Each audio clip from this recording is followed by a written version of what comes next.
जोगी है पर निंद्या जखे मदमासरु भांगे जो भखे इको तेरे से पुरीषा नर कही जाई। सती सती भाखंत श्री गोरख राई। सती सती भाखंत श्री गोरख राई। एकाएकी सिद्ध नाउ दुईरमती ते साधवा। चारी पंच कुटुंब नाउ दस बीस ते लस करा।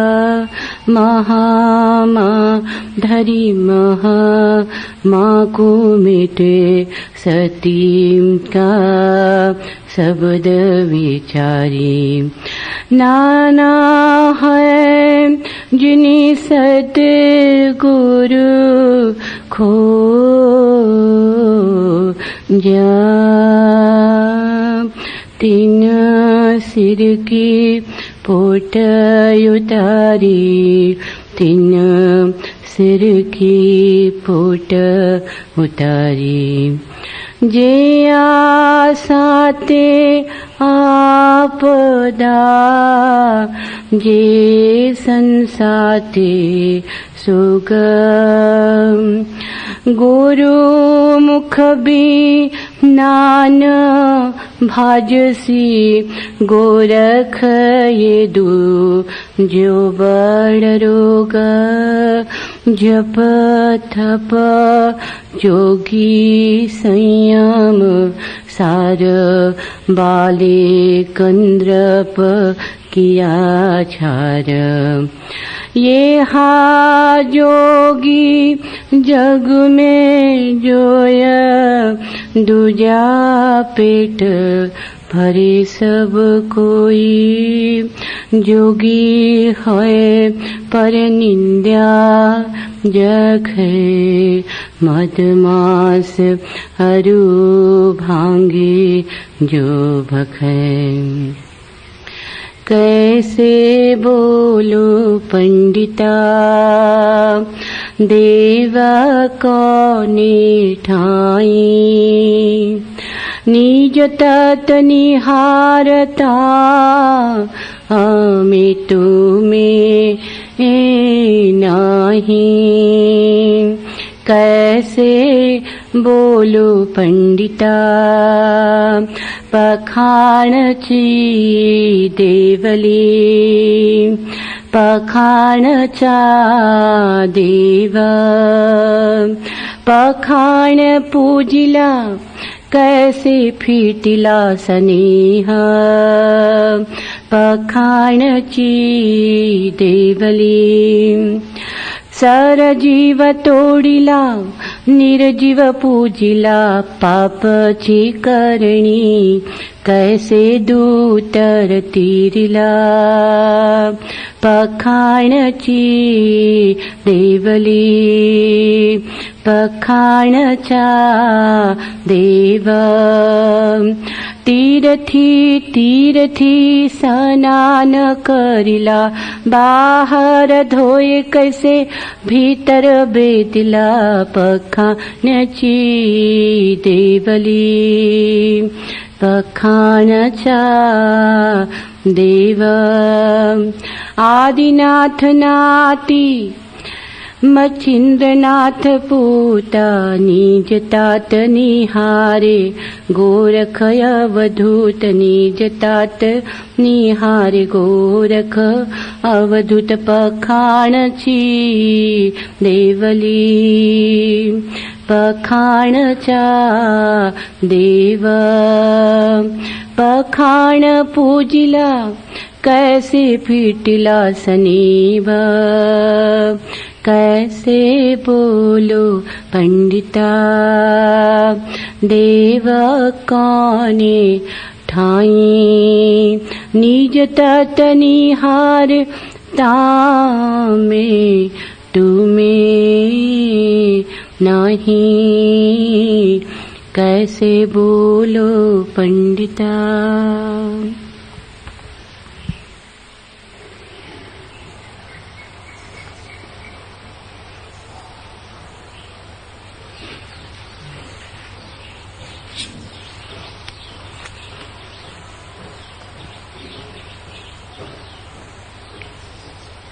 एक अदद उखड़ी सी जिंदगी, टांकते न टांकते आगे यूं चल देने में क्या तुक। रोना ही रोना, आपा खोना, रोना कल्पना अकारत है। घुटे घुटे जीना, केवल बिस्पीना, भटकना अकारत है। सार्थकता कुछ तो संजोए है, चिरी चुरमन की चुक चुक चिक चुक चुक, आगे यूं चल देने में क्या तुक। क्षण दो या चार जिसको जीना कहते, जानना नहीं गुनाह, और पंक्तिकाएं गीत किसी की मन में बांचना नहीं गुनाह। तेरी मन भाषा में ही गाते, भानु कांत रंजक अंजुम पिकसुक। आगे यूं चल देने में क्या तुक। घेरे में जीवन, आंखों पे पट्टियां, यातना निरंतरता, लीक लीक गाड़ी, चाबुक दर चाबुक, भागना निरंतरता, मशीनें करिश्मे, कटचिट चिटपट, घर कटचिट चिटपट, कुछ रुक। आगे यूं चल देने में क्या तुक। एक अदद उघड़ी सी जिंदगी, टांकते न टांकते आगे यूं चल देने में क्या तुक। मनुष्य चलता ही चला जाता है, बिना सोचे क्यों, बिना सोचे कहां से, बिना सोचे किस ओर। यही भी नहीं सोचता कि मैं कौन हूं, और भागा जाता है। ऐसी भागदौड़ का क्या परिणाम होगा, क्या हाथ लगेगा। आगे यूं चल देने में क्या तुक। थोड़ा रुको, एक बार पुनर्विचार करो। मैं कौन हूं, इस प्रश्न को जगने दो, क्योंकि इसी प्रश्न के गहन उतर जाने पर, तुम्हारे प्राणपण में इसी प्रश्न के तीर के चुभ जाने पर, जीवन का रहस्य अपना पर्दा उठाता है। लेकिन धर्म के नाम पर जो लोग मंदिरों, मस्जिदों, देवालयों में बैठ गए, वे भी रुके नहीं, वे भी चल रहे, उनकी दौड़ भी जारी है। तुम धन पाना चाहते हो, वे स्वर्ग पाना चाहते। तुम पद पाना चाहते हो, वे परमात्मा पाना चाहते। लेकिन चाह जहां है वहां विक्षिप्तता है, और जहां चाह है वहां प्रतिस्पर्धा है, और जहां चाह है वहां प्रतियोगिता है, पूरा बाजार है। जहां चाह है वहां भय, कहीं मैं हार ना जाऊं, कहीं दूसरा मुझसे पहले जीत ना जाए। जहां चाह है वहां निंदा है, विरोध है। जहां चाह है वहां संघर्षण है, वहां तनाव है। चाह के जाते ही जीवन में एक अपूर्व विश्राम आ जाता है। चाह के जाते ही पतझड़ के दिन गए, वसंत आया। धार्मिक कौन है? वह नहीं जिसने चाह बदल ली, बल्कि वह जिसने चाह समझ ली। चाह दौड़ाती है, बेतुक दौड़ाती है, व्यर्थ दौड़ाती है, निरर्थक दौड़ाती है, दौड़ने के लिए दौड़ाती है। फिर दौड़ना आदत हो जाती, आदमी दौड़े ही चले जाता है। जब तक कब्र में ना गिर जाए दौड़ जारी रहती, पहुंचता कहीं नहीं। सारी दौड़ के बाद हम केवल कब्र में पहुंच जाते, हाथ कुछ भी नहीं लगता, शायद कुछ लेके आए थे वह भी गमा बैठते। लेकिन दौड़ ने इस बुरी तरह पकड़ा है मन को कि अगर हम कभी दौड़ की व्यर्थता से जागते भी हैं तो नई दौड़ शुरू कर देते। जंजीरों में हम ऐसे बंध गए हैं कि कभी अगर जंजीरों की पीड़ा सालती है तो हम नई जंजीरें ढाल लेते। ये भी हो सकता है कि लोहे की जंजीरी की जगह तुम सोने की जंजीरें ढाल लो, और ये भी हो सकता है कि सोने की जंजीरों पर हीरे जवाहरात जड़ लो, मगर जंजीरें जंजीरें हैं।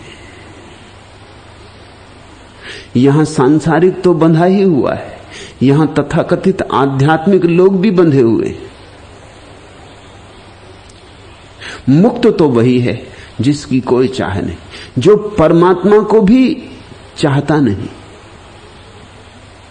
जो स्वर्ग भी चाहता नहीं, जिसने चाह की व्यर्थता समझ ली कि चाह भटकाती है दौड़ाती, जिसने चाह की ज्वर ग्रस्तता समझ ली, जिसने चाह की विक्षिप्तता समझ ली, जिसने चाह को आंख भर देख लिया और चाह को गिर जाने दिया और नई चाह नहीं उठाई,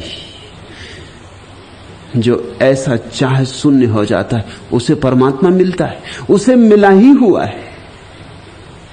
इधर गई चाह, उधर आंख खुली, इधर मिटी चाह, उधर परमात्मा अवतरित हुआ। छिपा ही था, बाट जो होता था कि चाह हट जाए तो आमना सामना हो जाए। तुम ही थोड़े उसके दरस परस को लालाए थे, वह भी तुम्हारे दरस परस को लालाए थे, लेकिन बीच में खड़ी चाह की एक दीवार। चाह का क्या अर्थ होता है? चाह का अर्थ होता है जैसा मैं हूं वैसा नहीं, मुझे कुछ और होना है। चाह का अर्थ होता है जहां मैं हूं यहां नहीं, मुझे कहीं और होना है। चाह का अर्थ है आज सुख नहीं है, सुख कल होगा। चाह कहती है चलो, दौड़ो, पहुंचो। चाह छोड़ने का अर्थ होता है मैं जहां हूं संतुष्ट हूं, जैसा हूं आनंदित हूं, इससे अन्यथा होने की कोई आकांक्षा नहीं। सब आकांक्षाएं अन्यथा होने की आकांक्षाएं, इसलिए सब आकांक्षाएं तुम्हें तुम्हारे केंद्र से च्युत कर देती। जैसे ही आकांक्षा गई तुम अपने केंद्र पर विराजमान हो गए। केंद्र पर विराजमान होते ही पाया जाता है भक्त ही भगवान है। आज के सूत्र, जोगी होई परिनिंदा झपे, मद मास अरु मांग जो भखे, एक उत्तर से पुरिसा नर कही जाई, सती सती भाषंत श्री गोरख राय। जोगी होई परनिंदा झके, कहते हैं योगी होकर पर की निंदा करोगे तो योग खो गया। यहां कुछ बातें समझ लेनी जरूरी है। पहली बात, निंदा और आलोचना का भेद समझ लेना जरूरी है, क्योंकि आलोचना तो गोरख भी कर रहे, ये भी आलोचना के सूत्र है। ये कहना कि जोगी होई परनिंदा झके, मदमास अरु भांग जो भके, कि योगी होकर जो पराई की निंदा करेगा, मदमांस खाएगा, भांग पिएगा, ऐसे लोग हजारों की तादाद में नरक में पड़ते हैं। एक उत्तर से पुरुषा नर कही जाए, ऐसे लोग अनंत संख्या में नरक में पड़ जाते हैं। गोरख कहते हैं मैं तुमसे सच सच कह रहा हूं, सुन लो। आलोचना तो इसमें भी है, निंदा इसमें नहीं है। आलोचना और निंदा का भेद जरा बारीक है और समझ में ना आए तो भूल हो सकती। आलोचना तो बुद्ध ने भी की, महावीर ने भी की, आलोचना तो क्राइस्ट ने भी की, मोहम्मद ने भी की। ऐसा कोई सद्गुरु नहीं हुआ पृथ्वी पर जिसने आलोचना न की हो। भेद क्या है? आलोचना और निंदा का भेद सूक्ष्म है। कभी कभी निंदा आलोचना जैसी मालूम हो सकती है और कभी कभी आलोचना निंदा जैसी मालूम हो सकती है। बहुत करीब नाता रिश्ता है, उनका रूप रंग एक जैसा है, मगर उनकी आत्मा बड़ी भिन्न है। आलोचना होती है करुणा से, निंदा होती है घृणा से। आलोचना होती है जगाने के लिए, निंदा होती है मिटाने के लिए। आलोचना का लक्ष्य होता है सत्य का आविष्कार, निंदा का लक्ष्य होता है दूसरे के अहंकार को गिराना, धूल धूसरित करना, पैरों में दबा देना। निंदा का लक्ष्य होता है दूसरे की आत्मा को कैसे चोट पहुंचाना, कैसे घाव करना। आलोचना का लक्ष्य होता है सत्य को कैसे खोजें। धूल में पड़ा हीरा है, इसे कैसे धो लें, शुद्ध कर ले। आलोचना अत्यंत मैत्रीपूर्ण है, चाहे कितनी ही कठोर क्यों ना हो फिर भी उसमें मैत्री। और निंदा चाहे कितनी ही मधुर क्यों ना हो, मीठी क्यों ना हो, उसमें जहर है। शायद जहर को शक्कर में लपेट के दिया जा रहा है। निंदा उठती है अहंकार भाव से, मैं तुमसे बड़ा, तुम्हें छोटा करके दिखाऊंगा।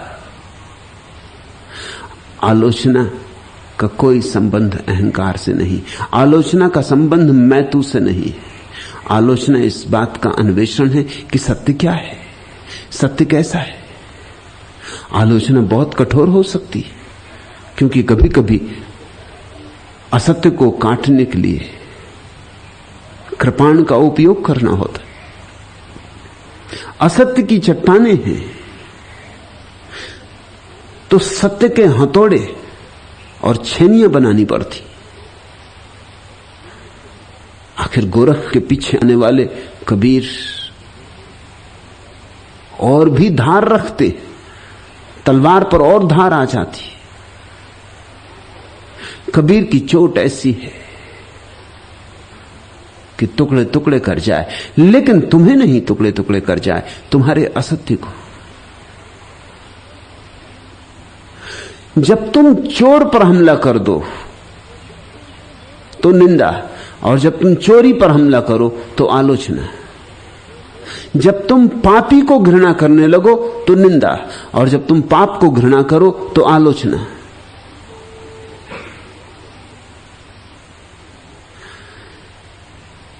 निंदा तो योगी नहीं कर सकता, निंदा का तो रस ही अत्यंत मूर्छित व्यक्ति में होता है। निंदा का मनोविज्ञान क्या है? दुनिया के अधिकतम लोग निंदा में पड़े होते। मनोविज्ञान क्या है? मनोविज्ञान बहुत सीधा साफ है। प्रत्येक व्यक्ति चाहता है कि मेरे अहंकार की प्रतिष्ठा हो, कि मैं सबसे बड़ा। इसको सिद्ध करना बहुत कठिन है। मैं सबसे बड़ा, यह बात सिद्ध करनी बहुत कठिन है, क्योंकि और भी सभी लोग इसी को सिद्ध करने में लगे। और वो लोग एक ही बात को सिद्ध करना चाहते हैं कि मैं सबसे बड़ा। कितने लोग बड़े हो सकते हैं?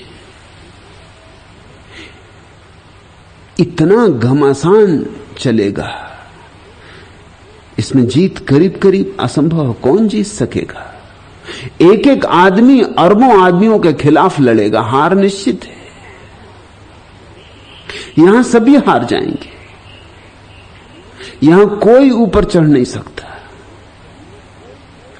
तो फिर एक सुगम उपाय खोजता है मन। मन कहता है मैं सबसे बड़ा हूं, ये तो सिद्ध करना कठिन है, लेकिन कोई मुझसे बड़ा नहीं है, ये सिद्ध करना आसान है। ख्याल रखना, किसी चीज की विधायकता को सिद्ध करना सदा कठिन होता है, नकारात्मक वक्तव्य सदा आसान होता है।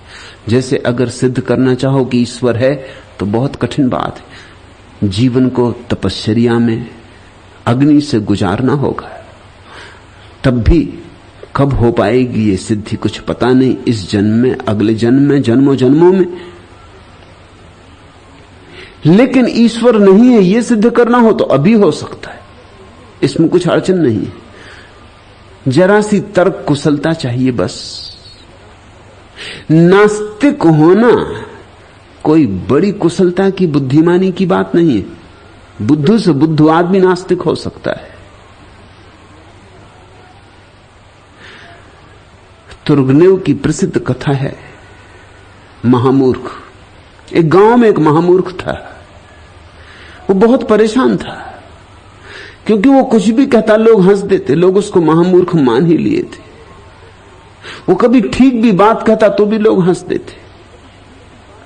वो सुकड़ा सुकड़ा जीता था, बोलता तक नहीं था। ना बोले तो लोग हंसते थे, बोले तो लोग हंसते थे, कुछ करे तो लोग हंसते थे, ना करे तो लोग हंसते थे। उस गांव में एक फकीर आया। उस महामूर्ख ने रात उस फकीर के चरण पकड़े और कहा कि मुझे कुछ आशीर्वाद दो, मेरी जिंदगी क्या ऐसे ही बीत जाएगी सुकड़े सुकड़े? क्या मैं महामूर्ख की तरह ही मरूंगा कि थोड़ी बुद्धि मुझ में आ जाए? उस फकीर ने कहा उपाय है, ये ले सूत्र, तू निंदा शुरू कर दे। उसने कहा निंदा से क्या होगा? फकीर ने कहा 7 दिन तू कर और फिर मेरे पास आना। उस महामूर्ख ने पूछा करना क्या है निंदा में? उस फकीर ने कहा कोई कुछ भी कहे, तू नकारात्मक वक्तव्य देना। जैसे कोई कहे कि देखो कितना सुंदर सूरज निकल रहा है, तू कहना इसमें क्या सुंदर है? सिद्ध करो सुंदर कहां है, क्या सुंदर है? रोज निकलता है, अरबों खरबों सालों से निकल रहा है, आंख का गोला है, सुंदर क्या है? कोई कहे कि देखो जीसस के वचन कितने प्यारे हैं, तू तत्क्षण टूट पड़ना कि क्या है इसमें प्यारा, कौन सी बात खूबी की है, कौन सी बात नई है? सदा से तो यही कहा गया है, सब पिटा पिटाया है, सब बासा है, सब उधार है, तू नकार ही करना। कोई सुंदर स्त्री को देख के कहे कितनी सुंदर स्त्री, तू कहना इसमें है क्या? जरा नाक लंबी हो गई तो हो क्या गया? कि रंग जरा सफेद हुआ तो हो क्या गया? सफेद तो कोढ़ी भी होते। सुंदर कहां है? सिद्ध करो। तू हर एक से प्रमाण मांगना और ख्याल रखना ये कि हमेशा नकार में रहना, उनको विधेय में डाल देना, तू नकार में रहना। 7 दिन बाद आ जाना। 7 दिन बाद तो जब आया महामूर्ख तो अकेला नहीं आया, उसके कई शिष्य हो गए थे।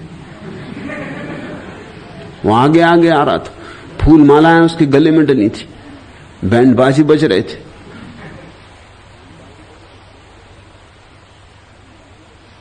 उसने फकीर से कहा कि तरकीब काम कर गई। गांव में एकदम सन्नाटा खिंच गया है। जहां निकल जाता हूं लोग सिर नीचा कर लेते। लोगों में खबर पहुंच गई है कि मैं महामेधावी, मेरे सामने कोई जीत नहीं सकता। अब आगे क्या करना है? अब आगे तू कुछ करना ही मत, बस तू इसी पे रुके रहना। अगर तेरे को मेधा बचानी, कभी विदेह में मत पड़ना।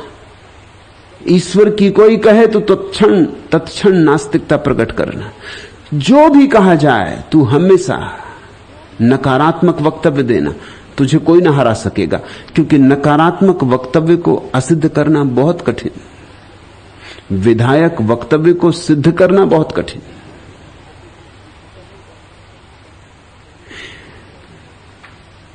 ईश्वर को स्वीकार करने के लिए बड़ी बुद्धिमत्ता चाहिए, बड़ी सूक्ष्म संवेदना चाहिए,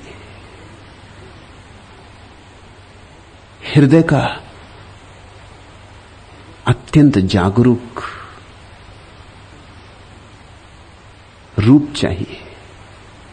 चैतन्य की निखरी हुई दशा चाहिए, भीतर थोड़ी रोशनी चाहिए, लेकिन ईश्वर को इंकार करने के लिए कुछ भी नहीं चाहिए।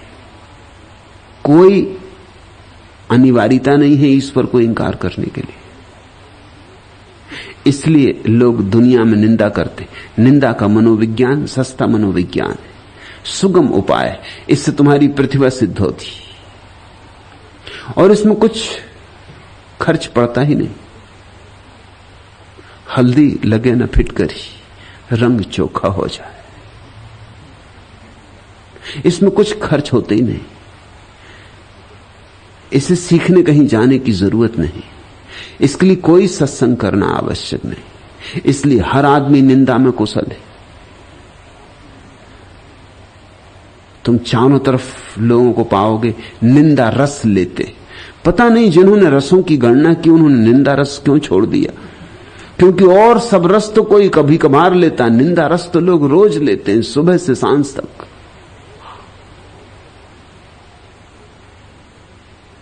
तुम अखबार पढ़ते हो इसलिए कि कुछ निंदा रस मिल जाए। जरा किसी की निंदा हो रही हो तुम एकदम चौकन्ने होकर सुनने लगते हो। तुम कैसे ध्यानस्थ हो जाते हो अगर कोई आके बताए कि पड़ोसी की स्त्री किसके साथ भाग गई। तुम भूल जाते हो सब संसार की बातें। उस क्षण ध्यान ऐसा लगता है, तुम खोद खोद के पूछने लगते हो कि कुछ और तो कहो, कुछ आगे तो बताओ, विस्तार में चलो जरा। ऐसे संक्षिप्त ना हो कहां भागे जा रहे हो, पूरी बात कह के जाओ। बैठो चाय पी लो।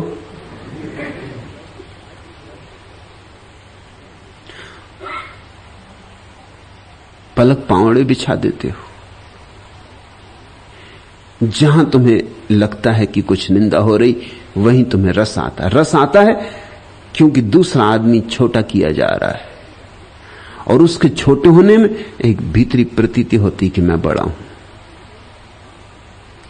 इसलिए अगर कोई भिखारी रास्ते पर केले के छिलके पर फिसल के गिर पड़े तो तुम्हें उतना रस नहीं आता जितना रस कोई सम्राट केले के छिलके के फिसल के गिर पड़े तो आए।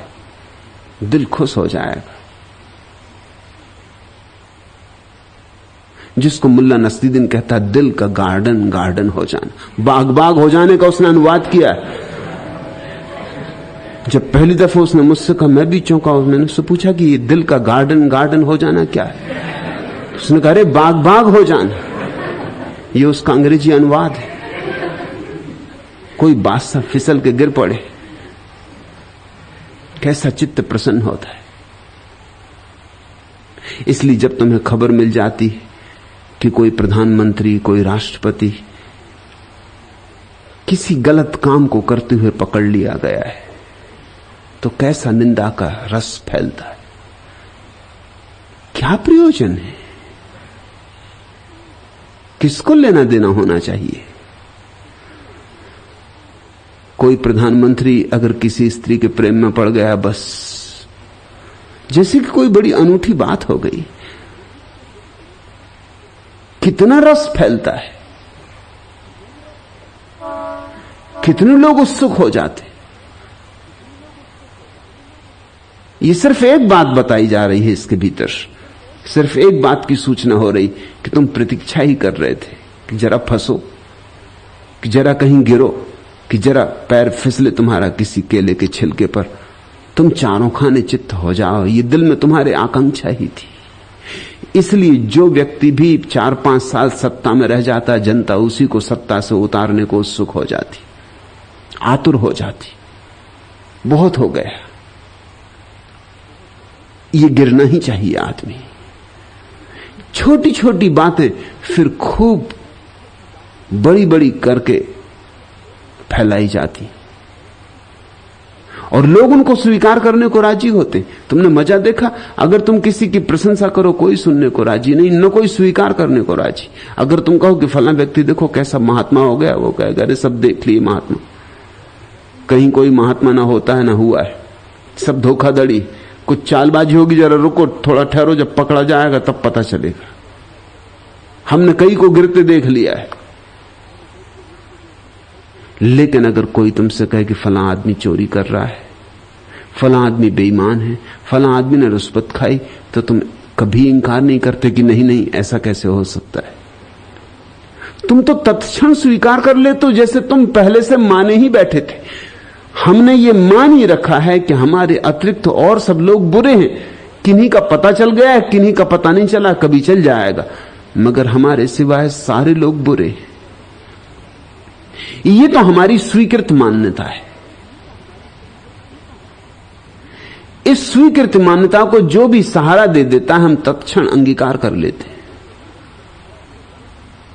हालत हमारी ऐसी है, अगर कोई तुमसे कहे कि फलां आदमी देखो कितनी प्यारी बांसुरी बजा रहा है, तुम कहोगे वो क्या खाक बांसुरी बजाएगा, चोर, लंपट, लुच्चा।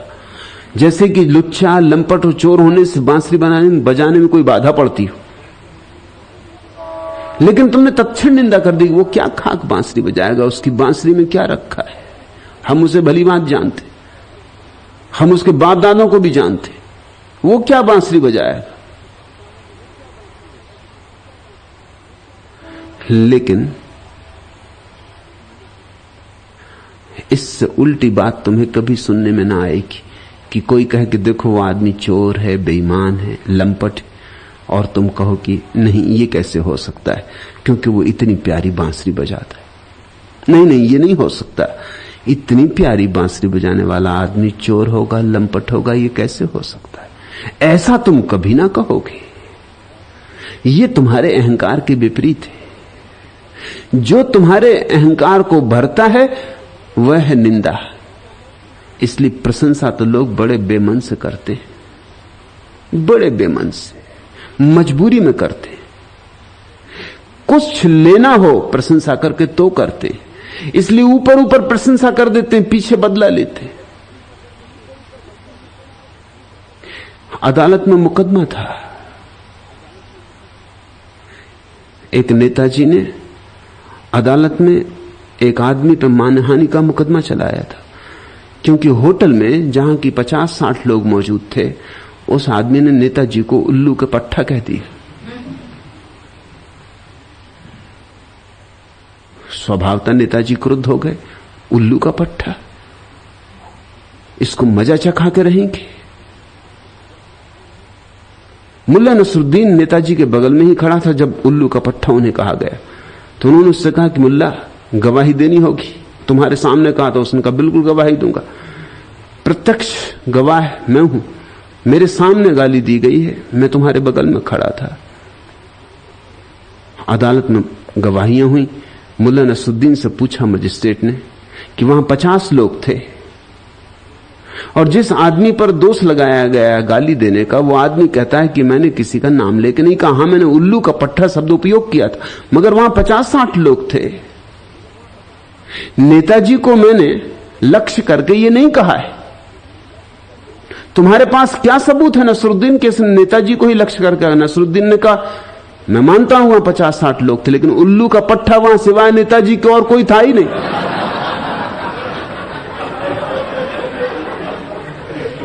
अब क्या करोगे? अपना गवाह भी ये कह रहा है।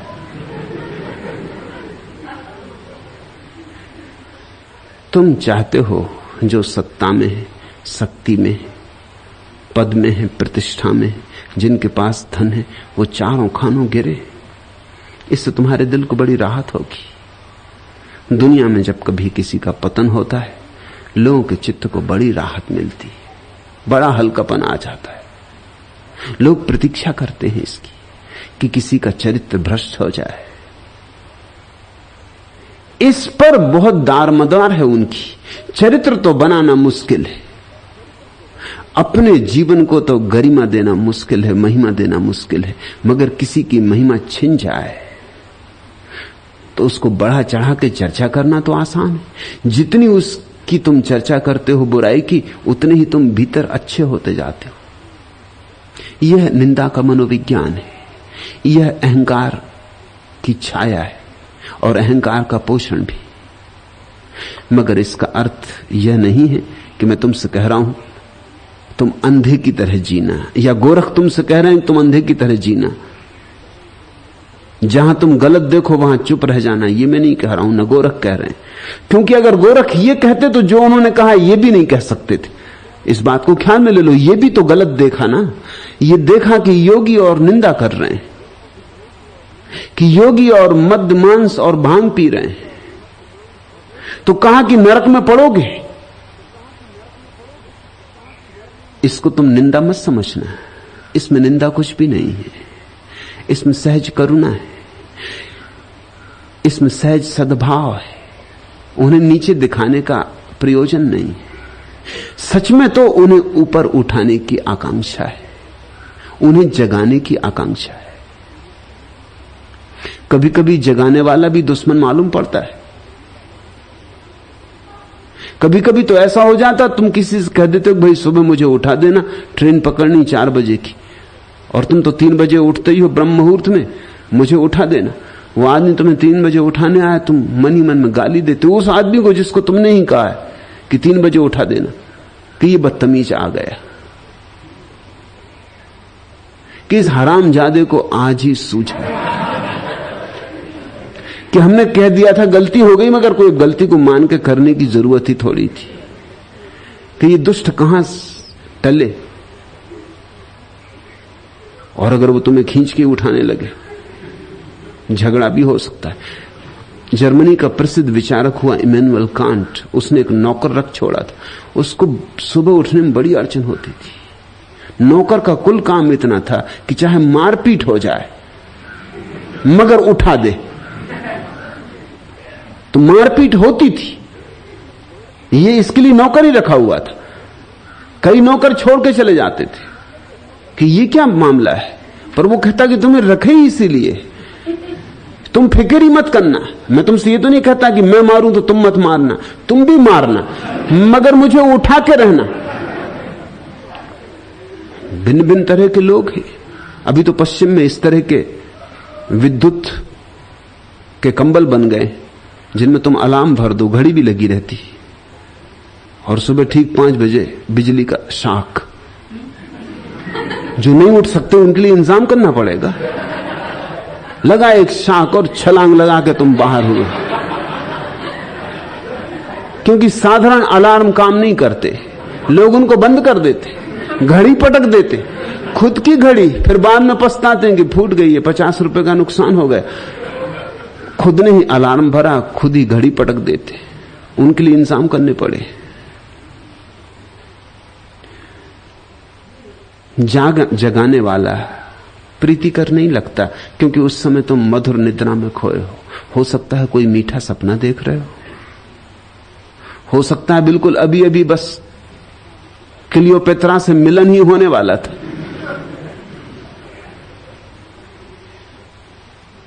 कि हेमा मालिनी बस चली ही आ रही थी, बस आलिंगन होने के ही करीब था और ये दुष्ट आ गया, या ये अलार्म बज गया। ऐसी घड़ी को कोई बर्दाश्त करेगा? इसलिए बुद्धों को हम बड़ी मुश्किल से स्वीकार कर पाते, करते करते ही स्वीकार कर पाते। तुम्हारे स्वप्न तोड़ देने वाले लोग कैसे तुम्हें प्रीतिकर लगेंगे? तुम नाराज होते हो। इससे यह मत समझना कि योगी आलोचना ना करेगा, और कौन आलोचना करेगा, वही हकदार है, लेकिन निंदा नहीं करेगा। उसकी आंखों में तुम्हारा अपमान नहीं होगा। उसकी वाणी कठोर हो सकती, उसकी वाणी बहुत पैनी हो सकती, उसके शब्द धार वाले हो सकते हैं, होने ही चाहिए। कबीर ने तो कहा है, कबीरा खड़ा बाजार में लिए लुकाठी हाथ, लठ हाथ में लिए खड़े बाजार में, जो घर बारे आपना चले हमारे साथ, हो तैयारी तो घर में आग लगा दो और चलो हमारे साथ, और लठ लिए खड़े, लिए लुकाठी हाथ, तो फिर पीछे लौट के भी नहीं देखने देंगे, नहीं सिर खोल देंगे।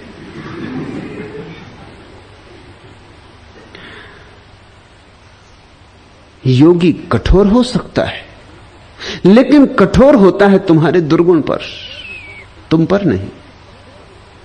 तुम पर तो उसकी बड़ी अनुकंपा है, बड़ा प्रेम है।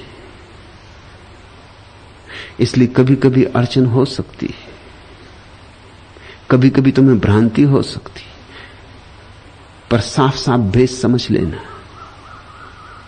जोगी होई पर निंदा झके, योगी होकर और दूसरे की निंदा करोगे। मद मांस अरु भांग जो भके, और अभी भी तुमसे मांस नहीं छूटा, मदिरा नहीं छूटी, और अभी भी तुम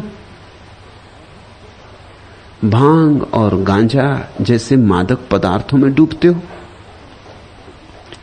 एक बात ख्याल रखना,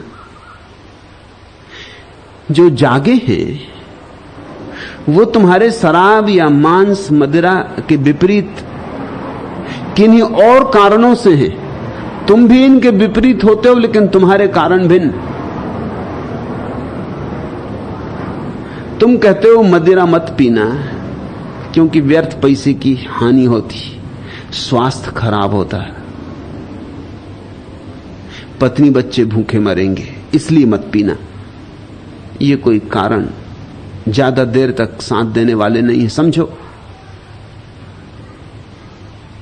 कि तुम्हारे पास काफी सुविधा है और तुम्हारे मांस मदिरा पीने से, खाने से बच्चे पत्नी भूखे नहीं मर जाएंगे, तो फिर क्या अड़चन है? तो ये शिक्षा गरीबों के लिए होगी, अमीरों के लिए नहीं, उनके लिए कोई अड़चन नहीं होनी चाहिए। तो ये तो बड़ी सशर्त शिक्षा हो गई। ये शिक्षा कहती है कि शरीर खराब हो जाएगा, लेकिन शरीर तो खराब हो ही जाता है, दिन 2 दिन पहले के दिन 2 दिन बाद। इसका क्या मूल्य है? 70 साल में मरे कि 80 साल में मरे? अच्छा तो यही कि 70 साल में मर गए, 10 साल के लिए दूसरे को जगह खाली करके, दुनिया में जगह वैसे ही कम, भीड़ बढ़ती जाती, हाथ हिलाने की जगह नहीं रह गई है। तुम जितनी जल्दी विदा हो जाओ उतना अच्छा। तो 10 साल ज्यादा जी गए, इससे कुछ दुनिया का हित नहीं है, न मनुष्य जाति का कोई कल्याण। फिर 10 साल पहले मरे कि 10 साल बाद मरे, फर्क क्या पड़ता है? 10 साल और रह जाते, कुछ लोगों को और चूसते, कुछ और धन इकट्ठा करते, तिजोरी में कुछ और भरते, लोग तुमसे और परेशान होते, और क्या होता? और तुम्हारी जिंदगी थी ही क्या? कोई तुक तो था नहीं, कोई संगति थी नहीं, कोई संगीत था नहीं। लंबा जी के भी क्या करोगे? ये तर्क कोई काम नहीं आने वाले, और फिर ये तर्क सही भी नहीं, क्योंकि शराब पीने वाले भी लंबे जीते देखे जाते हैं। शराबी जल्दी नहीं मरते। अगर जल्दी मरना और देर से मरना यही प्रमाणिक हो तो बड़ी अड़चन हो जाएगी। शंकराचार्य 33 साल में मर गए। इसका क्या यह अर्थ होगा कि धर्म से सावधान? विवेकानंद 34 साल में मर गए। इसका क्या अर्थ होगा? इसका अर्थ यह होगा कि भाई बचना, धर्म इत्यादि में मत लगना। देखी विवेकानंद की क्या गति हुई, देखा शंकराचार्य बेचारे अभी होते होते जवान विदा हो गए। इस तरह कुछ उम्र नहीं बांटी जाती। मुरारजी देसाई को अभी किसी ने पूछा बीबीसी के इंटरव्यू में कि आप चर्चिल के संबंध में क्या कहते हैं, क्योंकि वो तो खूब पीता था, सिगरेट भी, शराब भी, मांस भी, ब्रह्म मुहूर्त में कभी उठता ही नहीं था, 9 और 10 बजे के पहले नहीं उठता था, लेकिन जिया तो खूब। तो मुरारजी देसाई ने कहा कि वह अपवाद है, और मुरारजी देसाई सोचते हैं कि वो जो लंबा जी रहे हैं वो जीवन जल पीने की वजह से, और चर्चिल अपवाद है।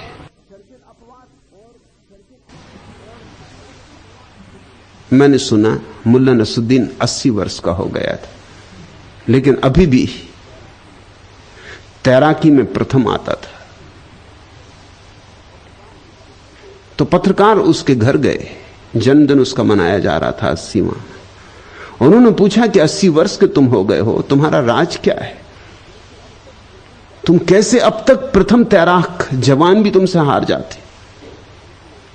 तो उसने कहा, चूंकि मैंने कभी शराब नहीं पी, मांस नहीं खाया, स्त्रियों के पीछे नहीं भागा भटका, मैं किसी व्यसन में रहा ही नहीं, इस कारण।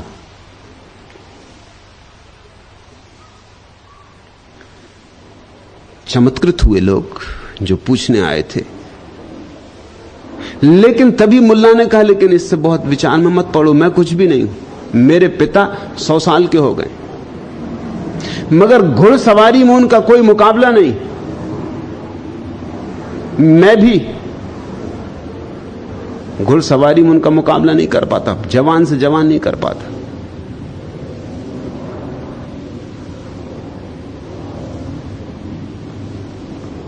और वे शराब भी पीते, क्षमा करना, मुल्ला ने कहा, वो शराब भी पीते, मांस भी खाते। तो पत्रकारों ने कहा, हम तुम्हारे पिताजी को मिलना चाहते। ये तो बड़ी हैरानी की बात है कि शराब भी पीते, मांस भी खाते, 100 साल के हो गए, घुड़सवारी में कोई मुकाबला नहीं कर सकता। तुम्हारा परिवार तो बड़ा अद्भुत मालूम होता है। पिताजी कहां हैं? उनके हम दर्शन करना चाहते। मुल्ला नसरुद्दीन कहा, यह नहीं हो सकेगा, क्योंकि पिताजी गए हैं मेरे दादा की बारात में। दादा की बारात? तो मुल्ला ने कहा, हां, मजबूरी थी। तुम्हारे दादाजी विवाह कर रहे हैं? उन लोगों ने पूछा। मुल्ला ने कहा, कर नहीं रहे, करना पड़ रहा है। स्त्री गर्भवती हो गई। दादाजी की उम्र कितनी है? 120 साल। क्या हिसाब लगाओगे? कैसे हिसाब लगाओगे? शराब पीने वाले खूब जीते। तुम इस तरह के तर्क देके किसी की शराब पीने से उसे नहीं बचा सकते। ये तर्क थोथे, इन तर्कों में कोई बल नहीं। इसलिए तर्क चलते रहते हैं और लोग शराब पीते रहते हैं, सिगरेट पीते रहते हैं, मांस खाते रहते हैं, सब चलता रहता है। ये तर्क भी चलते रहते हैं और बाकी सब भी चलता रहता है। इन तर्कों में और उनके जीवन व्यवहार में कोई संबंध कभी निर्मित नहीं होता। जब बुद्ध पुरुष कहते हैं, गोरख जैसे पुरुष कहते हैं कि मत पियो शराब, तो उनके कारण बहुत अन्य है। इसलिए नहीं कि तुम ज्यादा जी लोगे, ज्यादा जी के क्या करोगे, जीने में मूल्य ही क्या है। इसलिए भी नहीं कि स्वास्थ्य अच्छा रहेगा। स्वास्थ्य का कोई आध्यात्मिक मूल्य थोड़ी है। रुग्ण व्यक्ति भी परमात्मा को पा सकता है, और स्वस्थ व्यक्ति हो सकता है इसलिए परमात्मा को ना पा सके कि स्वास्थ्य के कारण संसार में उलझा रहता, कि अभी तो मैं स्वस्थ हूं, कर लेंगे राम का स्मरण अंत में, अभी तो भोग लें, 4 दिन की जिंदगी है, अभी तो मजा कर लें। नहीं, ये थोथे सिद्धांत किसी सहारे के नहीं है। फिर गोरख जैसे व्यक्ति क्यों कहते? उनके कहने का कारण बड़ा अनूठा, तुम चकित हो गए जानकर। मैं भी चाहता हूं तुम शराब से मुक्त हो जाओ, लेकिन मेरा कारण वही नहीं है जो मोरारजी देसाई का है। मैं भी चाहता हूं कि तुम शराब से मुक्त हो जाओ, क्योंकि एक और बड़ी शराब है। अगर तुम इसी में उलझे रहे तो उस बड़ी शराब को तुम कभी ना पी पाओगे। मैं तुम्हें असली मधुशाला में ले चलना चाहता हूं, इसलिए झूठी मधुशाला से छुड़ाना चाहता हूं। परमात्मा शराब है, और ऐसी शराब कि जिसने पी सदा के लिए पी ली, और ऐसी बेहोशी कि आई तो आई, और ऐसी बेखुदी कि फिर कभी टूटती नहीं। ये तो तुम जो बाजार से खरीद के पी लेते हो, ये तो सांझ पी लोगे, सुबह टूट जाएगी, फिर वही के वही, फिर वही बेचैनी, फिर वही तनाव, फिर वही चिंताएं। थोड़ी देर को भुला सकते हो शराब में डुबा के, मगर मिटा ना सकोगे। एक ऐसी भी शराब है जहां चिंताएं मिट जाती। मैं तुम्हें वही शराब देना चाहता हूं। ध्यान शराब है, प्रार्थना शराब है, और जब कोई मंदिर जीवित होता है तो मधुशाला ही उसका ढंग होता है। मैं भी तुम्हें चाहता हूं कि शराब ना पियो, लेकिन मेरा कारण बड़ा उल्टा है। इसलिए चाहता हूं कि छोटी छोटी शराब में उलझे रहे तो बड़ी शराब कब पियोगे, असली शराब कब पियोगे। ये सड़क के किनारे गंदे डबरे पानी के जो भरे हैं, इन्हीं से जल पीते रहे तो मानसरोवर की यात्रा करनी है या नहीं करनी। उस स्वच्छ, इस फटिक जैसे स्वच्छ जल को कंठ के भीतर उतारना है या नहीं उतारना।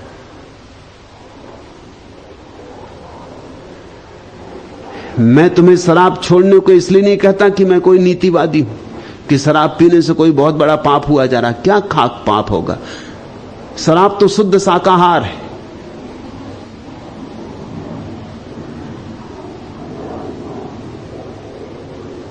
अंगूर का निचड़ा हुआ रस है, क्या पाप होने वाला है। अंगूर खाने से नहीं होता, शराब पीने से कैसे हो जाएगा। शराब पीने से तुम नरक में नहीं पड़ जाओगे, लेकिन हां, शराब पीने से तुम्हें स्वर्ग की शराब नहीं मिल पाएगी, उससे तुम वंचित रह जाओगे। मैं चाहता हूं कि तुम्हारे हाथ से कंकड़ पत्थर छूट जाएं, क्योंकि हीरों की खदान मौजूद है। तुम क्यों कंकड़ पत्थर से अपनी झोली भरते हो।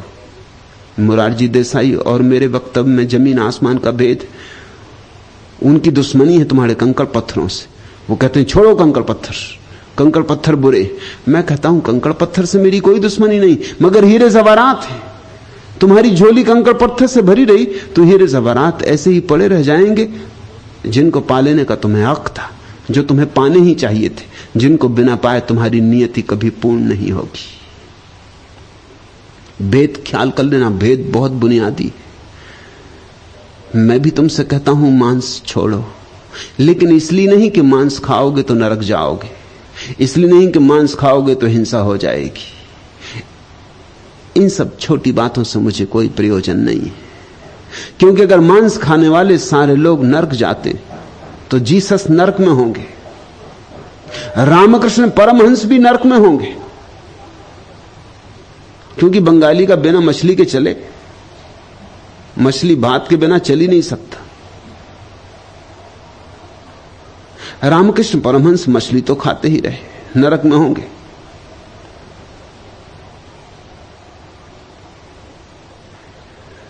ये छोटी छोटी बातें,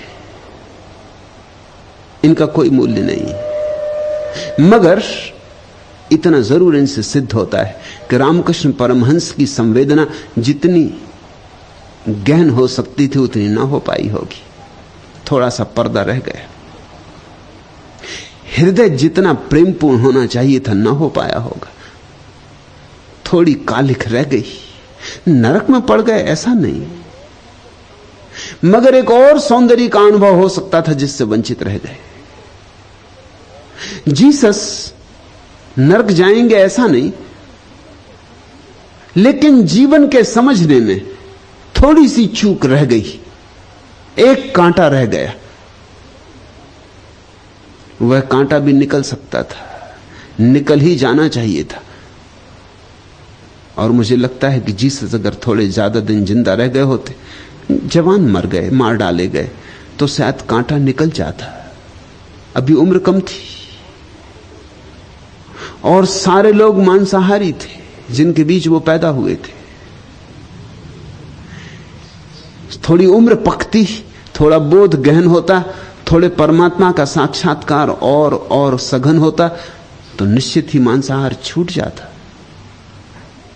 क्योंकि अंतिम अवस्था में जिसे सब तरफ परमात्मा दिखाई पड़ने लगा, वह अपने भोजन के लिए किसी के जीवन की हत्या करेगा, यह सोचना असंभव है। तो मैं इसलिए नहीं कहता कि मांसाहार पाप है कि इस पाप के परिणाम में तुम्हें नरक भुगतना होगा, बल्कि इसलिए कहता हूं कि मांसाहार तुम्हारी संवेदनशीलता को कम करता है, तुम्हारी संवेदनशीलता की सूक्ष्मता छिन जाती है। तुम्हारे भीतर से जितना शुद्ध संगीत पैदा हो सकता है नहीं हो सकेगा। तुमने अपनी वीणा में बड़े मोटे और खुरदरे तार लगा लिए, संगीत तो होगा, गीत भी पैदा होगा, लेकिन मोटे और खुरदरे और सस्ते तार लगा लिए, जबकि महीन अभिजात सूक्ष्म तार उपलब्ध थे। तुमने अपनी वीणा के साथ दुर्व्यवहार कर लिया है। नहीं कि तुम नरक में पड़ोगे क्योंकि तुमने वीणा में खुरदरे तार लगा लिए। और यह ध्यान रखना कि जब तुम मांसाहार करते हो तो तुमने किसी को मारा, इस भ्रांति में मत पड़ना, क्योंकि मर तो कोई सकता नहीं। इसलिए पाप यह नहीं है कि तुमने किसी को मार डाला, मृत्यु तो यहां होती ही नहीं, मारने का तो कोई उपाय ही नहीं। सिर्फ तुमने देह छीन ली एक आत्मा की, वह आत्मा नई देह ले लेगी। सवाल हत्या का नहीं है, सवाल इसका है कि तुम देह छीन सके। सवाल तुम्हारा है। वह आत्मा तो नई देह ले लेगी, नया गर्भ ले लेगी, कोई मरता नहीं है। कृष्ण कहते न हन्यते हन्य माने शरीरे, नहीं शरीर के मरने से उसकी मृत्यु होती। मगर सवाल तुम्हारा है। तुमने संवेदन शून्यता दिखलाई। तुम्हारे भीतर हार्दिकता नहीं है। तुम थोड़े पथरीले हो, तुम कोमल नहीं हो। और तुम कोमल नहीं हो तो तुम्हारे भीतर का कमल नहीं खिलेगा, या अधखिला रहेगा, या एक आध पखुरी अनखिली रह जाएगी।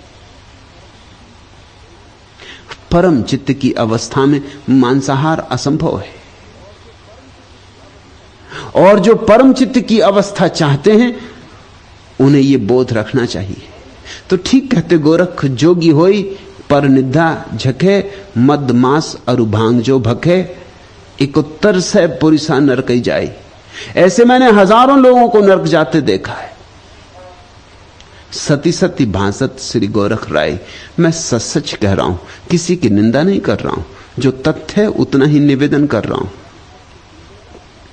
और जो सच को सुन लेगा उसकी जिंदगी में क्रांति शुरू हो जाती।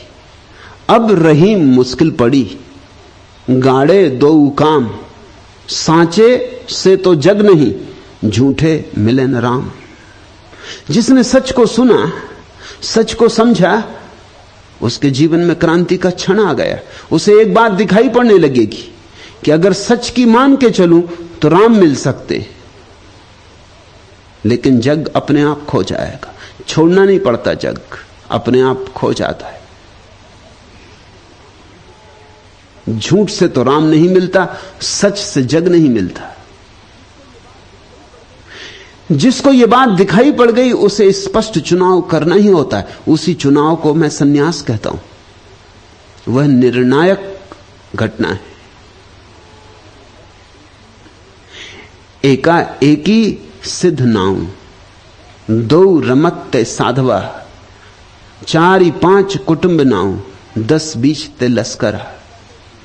सिद्ध तो जानता है कि मैं अकेला हूं, और भीड़ में भी हो तो भी अकेला होता है।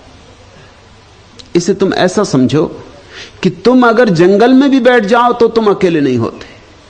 तुमने देखा कि लोग जाते हैं, कहां जा रहे हैं, पहाड़ जा रहे हैं, मगर ले चले अपना ट्रांजिस्टर रेडियो साथ, रख लिए बहुत सी अखबार पत्रिकाएं खरीद के, ले चले पत्नी बच्चों को, मित्रों को साथ, कि अकेले क्या जाना। जा रहे हैं पहाड़, ले चले भीड़ भाड़, पूरा बाजार ले चले।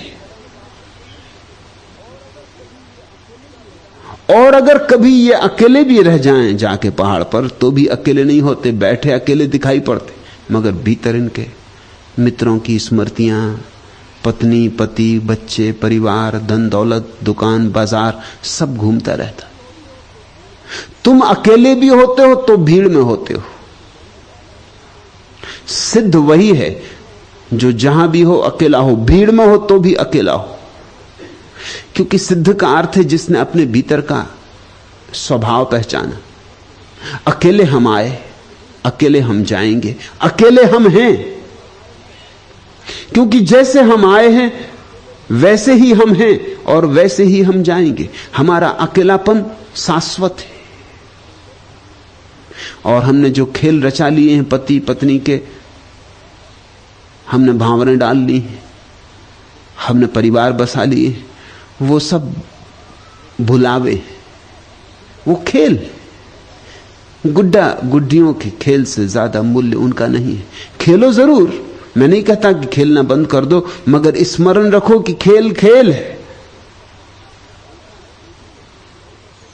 एकाएकी सिद्ध नाव, जो एकाकीपन को अनुभव करता है वह सिद्ध है, उसका नाम सिद्ध है। जो साथ भी रहे तो भी अकेला ही होता है, उसका नाम सिद्ध है। दो रमत्ते साधवा, जिनको दो की जरूरत पड़ती, जो अकेले नहीं हो सकते, जो मैं और तू के बिना नहीं हो सकते, उनको कहा कि साधु समझ लेना। उनको भी साधु कहा। इतना भी क्या कम है कि दो से ही राजी, मन तो अनेक से भी राजी नहीं होता। जो एक पर पहुंच गया और अपने होने से राजी है वह सिद्ध। अब उसको कुछ पाने को नहीं बचा, उसकी कोई निर्भरता ना रही, उसकी कोई परतंत्रता ना रही। जो अभी कहता है कम से कम एक और चाहिए, फिर वह एक पत्नी हो, पति हो, मित्र हो, गुरु हो, शिष्य हो, एक चाहिए। वह एक चाहे परमात्मा ही क्यों ना हो। जब तक भक्त कहता है भगवान चाहिए, तब तक साधु से ऊपर नहीं उठ पाता। अभी द्वैत कायम है। तुम द्वैत को नई नई दिशाओं में कायम कर सकते हो। पति पत्नी का द्वैत, शिष्य गुरु का द्वैत, भक्त भगवान का द्वैत, मगर द्वैत कायम है। सिद्ध तो तुम तभी होगे जब अद्वैत हो जाए। तो भी तुम साधु हो। इतना भी क्या कम है कि तुम दो से राजी हो। यहां तो लोग हैं जो अनेक से राजी नहीं। अल्बर्ट कामू का एक पात्र कहता है कि मुझे अगर दुनिया की सारी स्त्रियां भी मिल जाएं तो भी मैं तृप्त नहीं हो सकता, क्योंकि मैं रास्ते पे गुजरता हूं, जो स्त्री मुझे दिखती लगता है इसी को पालूं। और ये जो कामू का पात्र कह रहा है, करीब करीब प्रत्येक मनुष्य के मन की दशा और दशा है। कितने से तुम तृप्त हो जाओगे? अगर तुम्हारे सामने परमात्मा खड़ा हो जाए और कहे कि मांग लो, तो कितने से तुम तृप्त हो जाओगे? तो तुम बड़ी मुश्किल में पड़ जाओगे कि कितना मांगे। 10 लाख की सोचोगे तो मन कहेगा 10 करोड़ मांग लो, जब मौका ही मिला है। 10 करोड़ की सोचोगे तो 10 करोड़ भी छोटे लगेंगे, लगेगा 10 अरब मांग लूं कि संख महासंख। और तब तुम्हें बेचैनी होगी कि और संख्याएं क्यों न सीख ली महासंख के आगे। 10 महासंख ही मांग के रह जाऊंगा, आगे पता नहीं और कितनी संख्याएं हों। तुम्हें कितना ही मिल जाए तुम तृप्त ना हो सकोगे। इसलिए कहते गोरख कि वह भी साधु है जो 2 से राजी हो गया, वह भी काफी कम से राजी हो गया, करीब आ गया एक के। अब एक ही बचा है छोड़ने को, अब एक से ही मुक्त होना है। 4-5 कुटुंब ना हो, और जो 4-5 से कम में राजी नहीं होता वो ग्रस्त है, वो परिवार में जी रहा है। ग्रस्तकार समझ लेना, घर में रहने वाले को ग्रस्त नहीं कहते, जिसके लिए अनेक की जरूरत है उसको ग्रस्त कहते हैं। जिसका चित्त अभी 2 से भी राजी नहीं हो सकता। मेरे एक मित्र पहाड़ जाते थे गर्मियां बिताने, कोई 10 साल पहले की बात। मुझसे कहा कि आप भी चलें। पति पत्नी दोनों जाते थे। मैंने कहा कि आप पति पत्नी के बीच मुझे क्यों ले जाते हैं, आप दोनों ही जाएं। उन्होंने कहा कि इसलिए आपको ले चलना चाहते हैं कि हम दोनों ही रह जाते तो कुछ सोचते नहीं कि अब क्या करें, कोई तीसरा हो तो थोड़ा मन लगा रहता है। अगर हम दोनों की जाना है तब तो हम जाएंगे ही नहीं, 2 से काम नहीं चलता, कम से कम 3 तो चाहिए ही। तुम ख्याल करना, पहले लोग अकेले होते हैं, बेचैन होते हैं, विवाह कर लेते, फिर विवाह होके बेचैन होने लगते हैं तो बच्चे पैदा कर लेते, बढ़ती जाती संख्या, और इसका कोई अंत नहीं। फिर इतने से काम नहीं चलता तो जाके रोटरी क्लब के सदस्य हो जाते, इतने से भी काम नहीं चलता तो जनता पार्टी में सम्मिलित हो गए। कुछ ना कुछ भीड़ भाड़, उपद्रव, 10-20 ते लश्करा। और जो लोग 10-20 से भी राजी नहीं होते, फौज फांटा चाहिए जिन्हें, लश्कर चाहिए पूरा, ये संसारी है। सिद्ध वह जो अपने होने से राजी है। संसारी वह जिसको हजारों की भीड़ भी तृप्त नहीं करती, जो हमेशा भीड़ की तलाश कर रहा है। चले, कुंभ का मेला जा रहा है देखने। क्या करोगे कुंभ के मेले में? धक्का मुक्के खाने। जहां जितनी भीड़ हो वहां और भीड़ बढ़ जाती, क्योंकि कई लोगों को भीड़ का रस है। कहीं भीड़ खड़ी है, तुम लाख काम छोड़ के भीड़ में खड़े हो जाते, तुम भूल ही जाते हो असली काम किसके लिए निकले थे। हो सकता है पत्नी बीमार पड़ी हो और तुम जा रहे थे डॉक्टर को बुलाने, मगर भीड़ इतनी थी कि दिल हुआ कि जरा देख लें कि मामला क्या है। खड़े हो गए भीड़ में, रसमग्न हो गए। भीड़ की एक अपनी चुंबकीय शक्ति है जो कुछ लोगों को खींचती है। जितनी बड़ी भीड़ हो उतने जल्दी वो उत्सुक हो जाते हैं, आतुर हो जाते हैं। ये चित्त की सबसे पतित अवस्था है भीड़। और जो भीड़ की मान के चलता है वो इसलिए भीड़ की मान के चलता है क्योंकि भीड़ के साथ रहना है तो भीड़ का मानना पड़ेगा। सन्यास भीड़ से मुक्त होने का उपाय है। भीड़ के मनोविज्ञान को तिलांजलि देना है। भीड़ कहती है हमारे जैसे रहो अगर हमारे बीच रहना है। हम जैसे कपड़े पहने ऐसे कपड़े पहनो, हम जैसे बाल कटाएं ऐसे बाल कटाओ, हम जैसे उठे बैठे ऐसे उठो बैठो, तो हमारे सदस्य हो सकते हो, तो हमारे साथ हो सकते हो। भीड़ कहती है कि तुमने अगर अपना व्यक्तित्व दिखलाने की कोशिश की तो हमसे नहीं बनेगा। इसलिए हर भीड़ चेष्टा करती कि तुम्हारे व्यक्तित्व को छीन ले, तुम्हें पहुंच दे, तुम्हें एक नंबर बना दे, एक आंकड़ा, मनुष्य नहीं। इसलिए कोई भीड़ बर्दाश्त नहीं करती कि तुम जरा भिन्न हो जाओ। छोटी छोटी बातें बर्दाश्त नहीं करती। एक सज्जन मेरे पास आए कि जब से मेरा बेटा आपको सुनने आने लगा उसने बाल बढ़ा ली। तो उनका बाल बढ़ा लेने से तुम्हारा क्या बिगड़ रहा? नहीं, उन्होंने कहा बिगड़ तो कुछ नहीं आ रहा, लेकिन हमारे घर में ऐसा कभी कोई बाल बढ़ाता नहीं रहा। तो उनका उनकी गलती थी, अब छोड़ो उनको, नहीं बढ़ाते रहे, इसमें हर्ज क्या है? पैसे बच रहे हैं कुछ।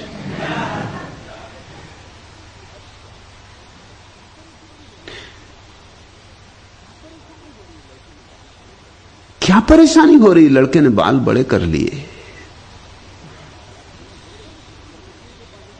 परेशानी हो रही। उत्तर कुछ नहीं दे पाते कि परेशानी क्या हो रही, लेकिन परेशानी हो रही क्योंकि वो कुछ अनूठा हुआ जा रहा है, हमसे कुछ भिन्न हुआ जा रहा है। ऐसा हमारे घर में कभी हुआ नहीं। ढंग से बाल काटे जैसे कटने चाहिए। कौन तय करे कि कैसे कटने चाहिए? कौन है इस बात को मालिक तय करने वाला? मैंने उनसे कहा कृष्ण भगवान को पूछते हो? कि जरूर पूछते। मानते हो? मानते। उनके बाल तुम्हारे घर पैदा हो जाए तुम कहोगे हिप्पी,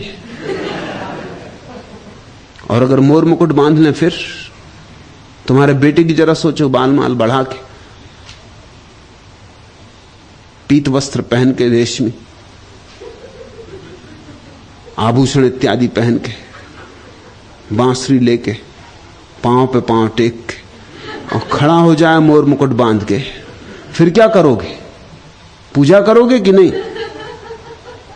कि दूसरे अर्थ में पूजा करोगे?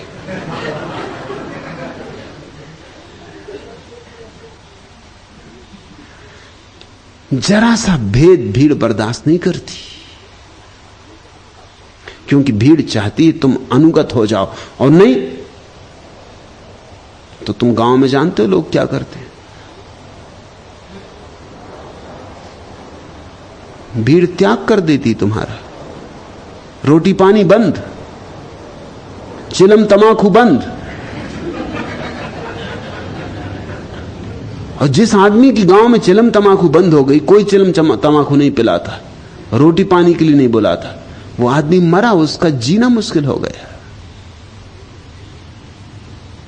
शहरों ने मनुष्य को एक तरह की स्वतंत्रता दी है जो गांव में कभी नहीं थी और कभी हो नहीं सकती थी। गांव बहुत गुलाम थे। दुनिया से गांव मिटने लगे तो दुनिया में स्वतंत्रता बढ़ी, क्योंकि गांव में बड़ी संघातक बात थी। सबसे बड़ा गांव का खतरा यह था कि गांव तुम्हें तिलांजलि दे सकता था किसी भी मौके पर, जरा सी बात और तुम्हें तिलांजलि दे दे, तुम्हारी जिंदगी दूभर हो जाए। किसके साथ उठो, किसके साथ बैठो, किससे बात करो, हुक्का पानी बंद, तुम्हारा जीना असंभव। तुमसे कोई बोलेगा नहीं, बात नहीं करेगा। गांव इतना छोटा कि कोई बात करे तो उसका भी हुक्का पानी बंद हो जाए, लोग तुमसे बच के निकल जाएंगे। लोग गांव की बड़ी प्रशंसा करते हैं बिना समझे बूझे। गांव बड़े परतंत्र थे, गांव बिल्कुल कारागृह थे। अब भी गांव कारागृह है। अभी भी गांव में कोई स्वतंत्रता नहीं। गांव में स्वतंत्रता हो नहीं सकती। स्वतंत्रता बड़े नगर में ही संभव है, जहां लोग इतने हों कि हुक्का पानी बंद न किया जा सके। कोई कर भी दे तो दूसरे लोग उपलब्ध होंगे जिनके साथ तुम बैठ सकोगे, बोल सकोगे। गांव इतने छोटे होते कि आसानी से नियंत्रण रखा जा सकता है। इसलिए भारत जैसे देश में अछूतों को तब तक मिटाना असंभव है जब तक गांव रहेंगे। और मजा ऐसा है कि महात्मा गांधी से लेके उनके पीछे चलने वाले सारे लोग सोचते हैं कि गांव ही रहने चाहिए, और साथ में वो चाहते हैं अछूत भी मिट जाए। अछूत मिट नहीं सकते गांव में। गांव में असंभव है अछूत का मिटना, कोई उपाय नहीं। वो पानी भी नहीं पी सकता गांव के कुएं से, गांव के मंदिर में जा भी नहीं सकता। शहर में मिट जाता है। शहर में कौन पता चला सकता है कि अछूत मंदिर में आ गया? कोई अछूत के ऊपर चेहरे पर सील तो नहीं लगी। दुनिया में जो काम बुद्ध महावीर नहीं कर पाए वो छोटी छोटी चीजों ने कर दिया। जैसे रेलगाड़ी, बुद्ध महावीर नहीं कर पाए ये काम जो रेलगाड़ी ने कर दिया। अछूत तुम्हारे बगल में बैठा है मस्त, तुम कुछ कर नहीं सकते, उसने भी टिकट ली, अब करो तो करो क्या? और पक्का पता भी तो नहीं चलता कि वो अछूत है। और हो सकता है तुमसे भी ज्यादा ढंग से कपड़े पहने हो, और तुम बीड़ी पी रहे हो, वो सिगरेट पी रहा हो, क्या करोगे? अब ट्रेन में भूख भी लगेगी तो तुम खाना खाओगे, अछूत बगल में बैठा, वो और सड़क के बैठ जाएगा, वो और धक्के मारेगा, तुम कुछ कर नहीं सकते। मैं तुमसे कहता हूं कि जो बुद्ध महावीर नहीं कर पाए, बहुत कोशिश की बुद्ध महावीर ने का अछूत मिट जाए, नहीं मिट सके। वो रेलगाड़ी ने कर दिया। गरीब रेलगाड़ी काम करके दिखा गई, क्रांति ला दी उसने। जो काम मंदिर नहीं कर सके होटलों ने कर दिया।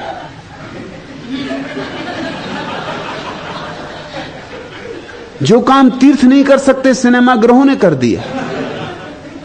जीवन के बड़े अपने ढंग हैं चलने के। शहर मनुष्य को एक तरह की स्वतंत्रता लाए, गांव में तो बड़ी अड़चन है। गांव में तुम्हारा इंच इंच व्यवहार, तुम्हारा इंच इंच चरित्र सबको पता होता है। छोटी जगह, उठो बैठो क्या कर रहे हो सबको पता है। प्रत्येक जानता है, तुम्हारी नस नस से वाकिफ है जैसे तुम उनकी नस नस से वाकिफ हो। शहर में बड़ा सुविधा है, तुम किसी स्त्री के प्रेम में पड़ गए, वो रहती दूसरे छोर पे शहर के, तुम्हारे मोहल्ले वालों को पता ही नहीं चलेगी कि तुम किसी स्त्री के प्रेम में पड़ गए।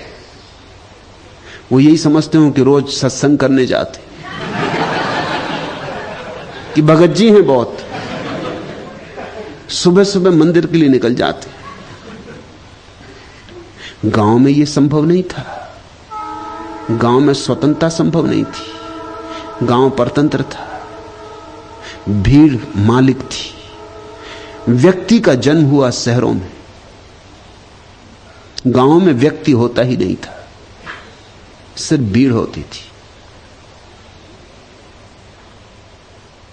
भीड़ से जो उठता है उसी के भीतर आत्मा का जन्म शुरू होता है।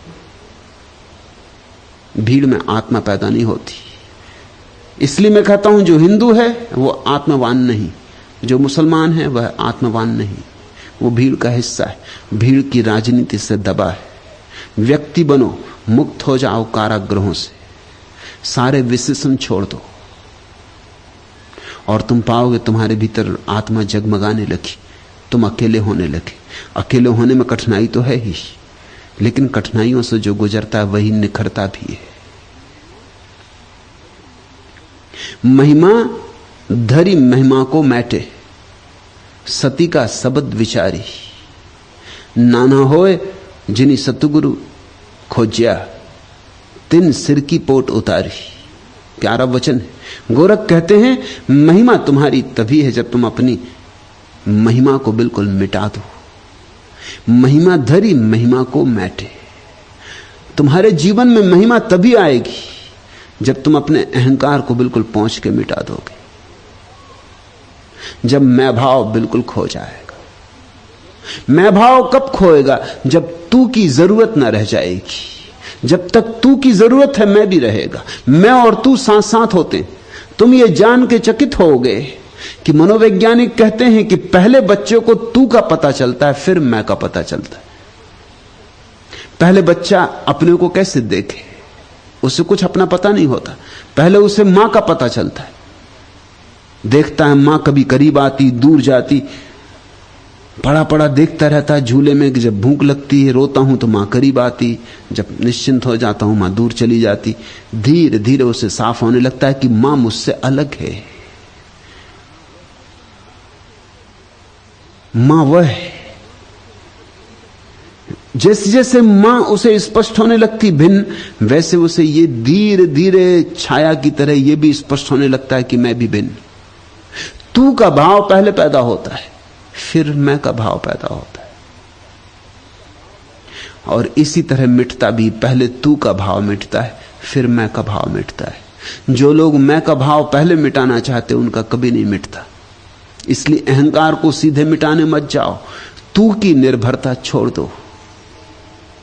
ऐसे हो जाओ कि तुम्हें किसी की जैसी जरूरत नहीं, जैसे तुम अकेले काफी हो, पर्याप्त, तृप्त, परितुष्ट। बस धीरे धीरे तू गया, उसी के पीछे पीछे मैं चला जाएगा। मैं और तू एक ही सिक्के के दो पहलू हैं, एक तरफ मैं लिखा है, एक तरफ तू। तू को छोड़ना आसान है क्योंकि तू है, अलग है। मैं को छोड़ना कठिन है, और जो तू को छोड़ देता उसका मैं अपने आप छूट जाता है।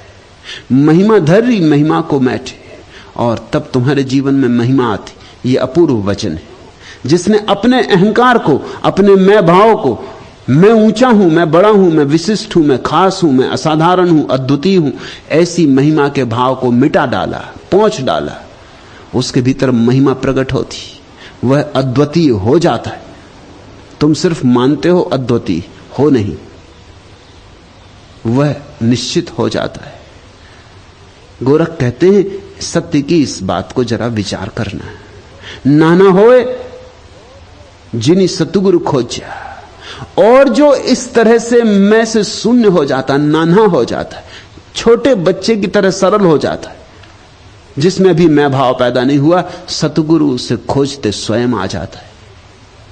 नाना होए जिन सतगुरु खोजा, तिन सिर की पोट उतारी। और स्वभावता छोटे बच्चे के सिर पर पोटली रखी हो तो किसका मन न हो जाए कि उतार लो।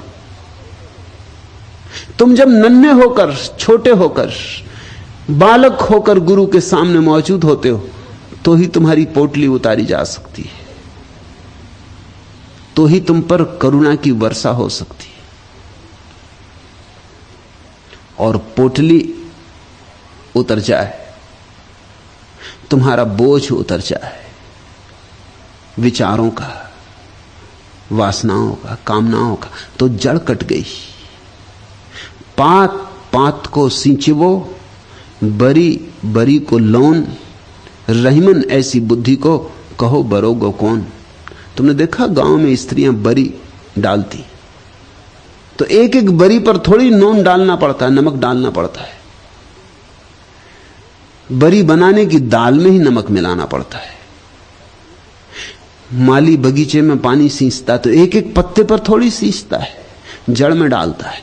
पात पात को सींचवो, बिल्कुल पागलपन होगा अगर कोई माली पत्ते पत्ते को सींचे। बरी बरी को लौन, और एक एक बरी पर अलग अलग नोन डाले कोई, तो पागलपन होगा।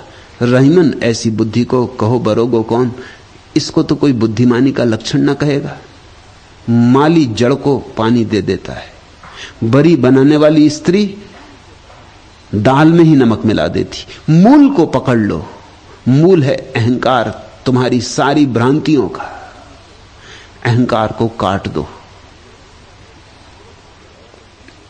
गोरख का एक और वचन है, नाथ कहे तुम सुनो रे अबधू, दृढ़ कर राखो चिया, काम क्रोध अहंकार निबारो, तो सबे दिशंतर किया।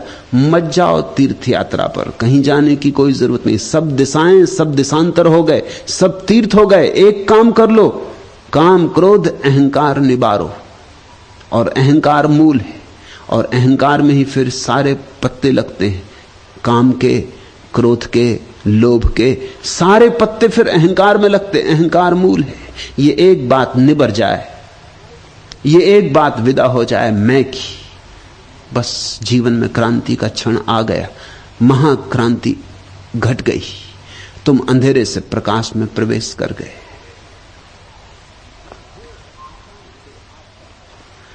जे आशा ते आपदा, जे संसार ते सोग। और जो आशाएं रख के जी रहा है, वासनाएं रख के जी रहा है, वो हमेशा आपदाओं में घिरा रहेगा। जितनी तुम्हारी आकांक्षा उतना ही तुम्हारा विषाद, क्योंकि इस जगत में कोई आकांक्षा पूरी नहीं होती। आकांक्षा पूरी हो ही नहीं सकती। आकांक्षा का स्वभाव पूरा होना नहीं है। आकांक्षा दुष्पूर है। ऐसा बुद्ध ने कहा कि तृष्णा दुष्पूर है, ये भर नहीं सकती। एक आदमी एक सूफी फकीर के पास आया और उसने कहा कि मेरी तृष्णा की पूर्ति कैसे हो। उस फकीर ने कहा तू मेरे साथ, मैं जरा कुएं पर जा रहा हूं पानी भरने, हाथ लगे तुझे उपदेश भी हो जाएगा। जहां तक बन पड़ेगा कहने की जरूरत ना आएगी, तू देख के ही समझ लेगा। जिज्ञासु थोड़ा चकित हुआ कि ये किस तरह का उपदेश है जो कुएं पे दिया जाएगा, और ये आदमी कुछ होश में है कि नहीं। फकीर था भी फक्कर, बड़ा मस्त। उसकी आंखें ऐसी थी जैसे अभी अभी शराब पिया हो, लाल हो रही थी। किसी मस्ती में था। चलता था तो ऐसा जैसे पैर डोलते, जैसे कोई मदमस्त शराबी चलता हो। जिज्ञासु थोड़ा डरने भी लगा, कुएं का मामला, धक्का दे दे, कुछ कर दे, या खुद कूद जाए और हम फंसे। मगर फिर भी उत्सुकता थी कि क्या उत्तर देता। चले चले, जरा दूर खड़े रहेंगे, देख लेंगे। और जो देखा तो और हैरान हुआ कि बिल्कुल पागल है। उसने एक बाल्टी कुएं में डाल ली जिसमें पैंदी थी ही नहीं। खूब बाल्टी को खखोड़े कुएं के भीतर, खूब आवाज करे, पानी में डुबाए। डूबने में तो देर ही ना लगे कि उसमें पैंदी तो थी ही नहीं। फिर खींचे, लेकिन हाथ कुछ ना आए। बाल्टी ऊपर आ जाए खाली, फिर डाले।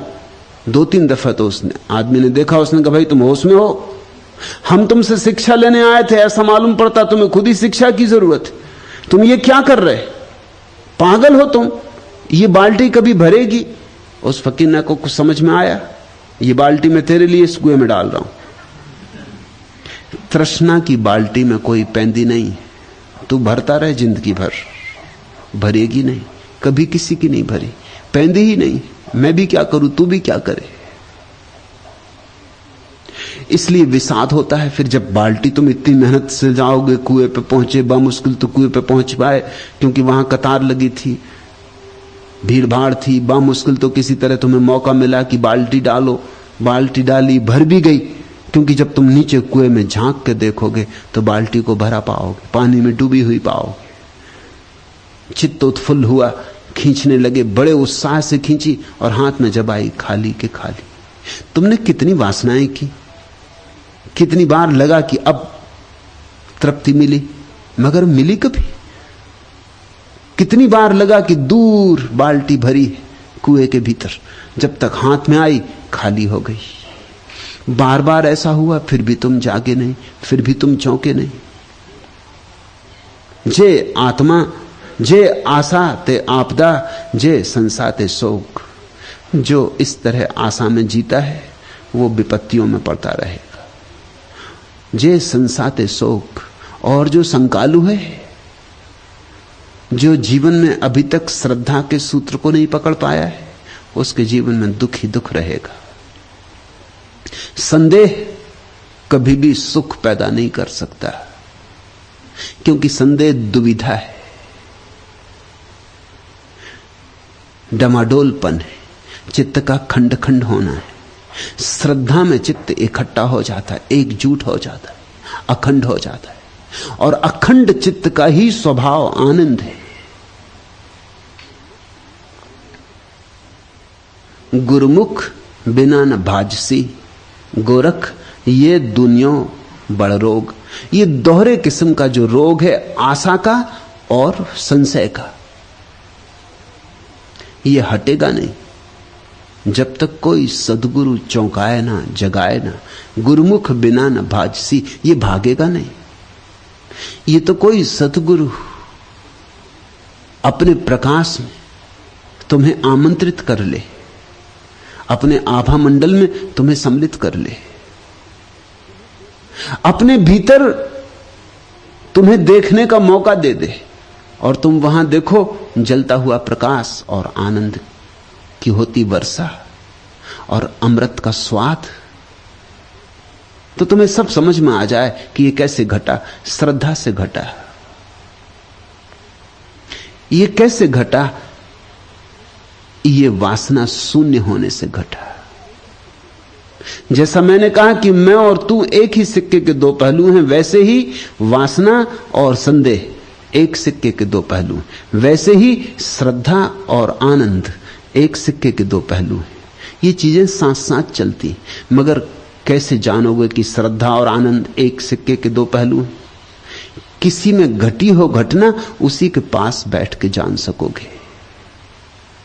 जब तक जोगी संजम सार, बाले कंदरप किया छार। एहा जोगी जग में जोय, दूजा पेट भरे सबको है। ये सारे जप तप का, सारे संयम का सार है सत्संग। इसके बिना कुछ भी नहीं हो सकता। इसके बिना तुम जो भी करोगे वो अंधे आदमी का टटोलना है। वो अंधा आदमी जैसे तीर चला रहा हो, न उसे तीर दिखाई पड़ रहा है, न उसे लक्ष्य दिखाई पड़ रहा है। अंधेरे में चलाएगा तीर कहीं लगते, और लग भी जाए तो उनका कोई मूल्य नहीं है। जब तक जोगी संयम सार। सत्संग से ही एक संयम का आविर्भाव होता है, जो कि सब जप और तप का सार है। संयम शब्द को समझना। संयम शब्द बड़ा विकृत हो गया है लोगों के हाथों में। तुम आमतौर से त्यागी को संयमी कहते हो, जो गलत है। न तो भोगी संयमी है, न त्यागी संयमी है, दोनों असंयमी है। एक भोग की दिशा में असंयम कर रहा है, दूसरा त्याग की दिशा में असंयम कर रहा है। संयमी तो मध्य में होता है। संयम शब्द का ही अर्थ होता है मध्य में, संतुलित, समभाव में। एक आदमी बहुत खा रहा है, ये असंयमी है, और एक आदमी बहुत उपवास कर रहा है, ये भी असंयमी है। ये दूसरे छोर पर असंयमी है। लेकिन जो सम्यक आहार करता है, जितना जरूरी है उतना खा लेता, न कम न ज्यादा, वह संयमी है। संयम शब्द जीवन के संगीत का सूचक है। संयम संगीत है जीवन वीणा का। तार न तो बहुत कसे हों और न तार बहुत ढीले हों। ऐसा जोगी जग में जोए। ऐसा ही योगी कहीं कोई मिले तो देखने योग्य है, जो संयमी हो, न भोगी न त्यागी। यही अड़चन है मेरे साथ, मेरे सन्यासियों के साथ। उनको मैं त्यागी बनने को नहीं कह रहा हूं, और तुमने सदियों से यह समझा है कि त्यागी संयमी होता है, इसलिए तुम सोचते हो कि मैं अपने सन्यासियों को संयम नहीं सिखा रहा हूं। मैं उन्हें संयम ही सिखा रहा हूं। मैं उनसे कह रहा हूं, भोग से थोड़े हटो, त्याग की तरफ मत झुक जाना। भोग है बाएं, त्याग है दाएं, सत्य है दोनों के मध्य में, अत्यंत मध्य में, मध्यम निकाय है। वही है स्वर्ण पथ, बीच में रहना। रहना संसार में, पर ऐसे रहना जैसे संसार तुम में बिल्कुल ना हो। बैठना बाजार में और होना ध्यान में।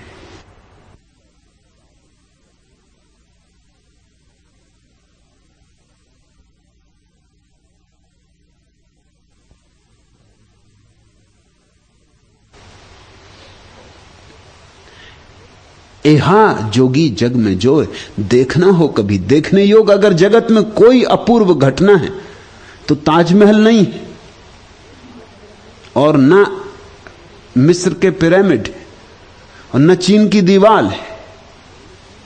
अगर देखने योग कोई जगत में घटना है तो एक ऐसा व्यक्ति जो मध्य में आ गया है, जो संयम में है, क्योंकि वहां से उठती है एक सुवास, एक नाद जो तुम्हें समझ में आ जाए, जो तुम्हारे नासापुटों में आ जाए, कि तुम्हारे कर्ण को भेद दे, कि तुम्हारे हृदय को छेद दे, तो तुम रूपांतरित होने लगो। तुम्हारे जीवन में एक नई यात्रा शुरू हो। तमसो मां ज्योतिर्गमे, तुम चल पड़ो अंधकार से प्रकाश की ओर। मृत्योर्मा अमृत गमे, तुम मृत्यु से अमृत की ओर चल पड़ो। अस्तोमा सदगमे, तुम असत से सत्य की ओर चल पड़ो। लेकिन यह घटना घटेगी किसी संयम के पास। गुरमुख बिना न भाजसी। एहा जोगी जग में जो, दूजा पेट भरे सबको है। और बाकी जो योग के नाम से चलता है सारा धंधा, गोरख धंधा, वह तो पेट भरने की तरकीब है, उससे ज्यादा कुछ भी नहीं। तो तुम देख सकते हो तुम्हारे अखंडानंद, पखंडानंद इत्यादि इत्यादि, कुल काम इतना है कि पेट बड़ा होता जाए। जितनी बड़ी तोंद उतना बड़ा योगी, ऐसा लगता है परिभाषा। सबको मात कर दिया है गणेशपुरी के बाबा मुक्तानंद के गुरु नित्यानंद ने। उनकी तस्वीर देखी, उनकी तस्वीर देखना और फिर पढ़ना ये गोरख का वचन, दूजा पेट भरे सबको। पेट तुमने बहुत देखे होंगे मगर नित्यानंद का कोई मुकाबला नहीं।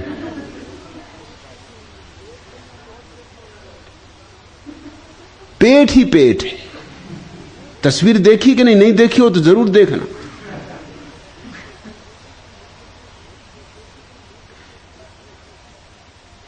लोग बस भरे जा रहे हैं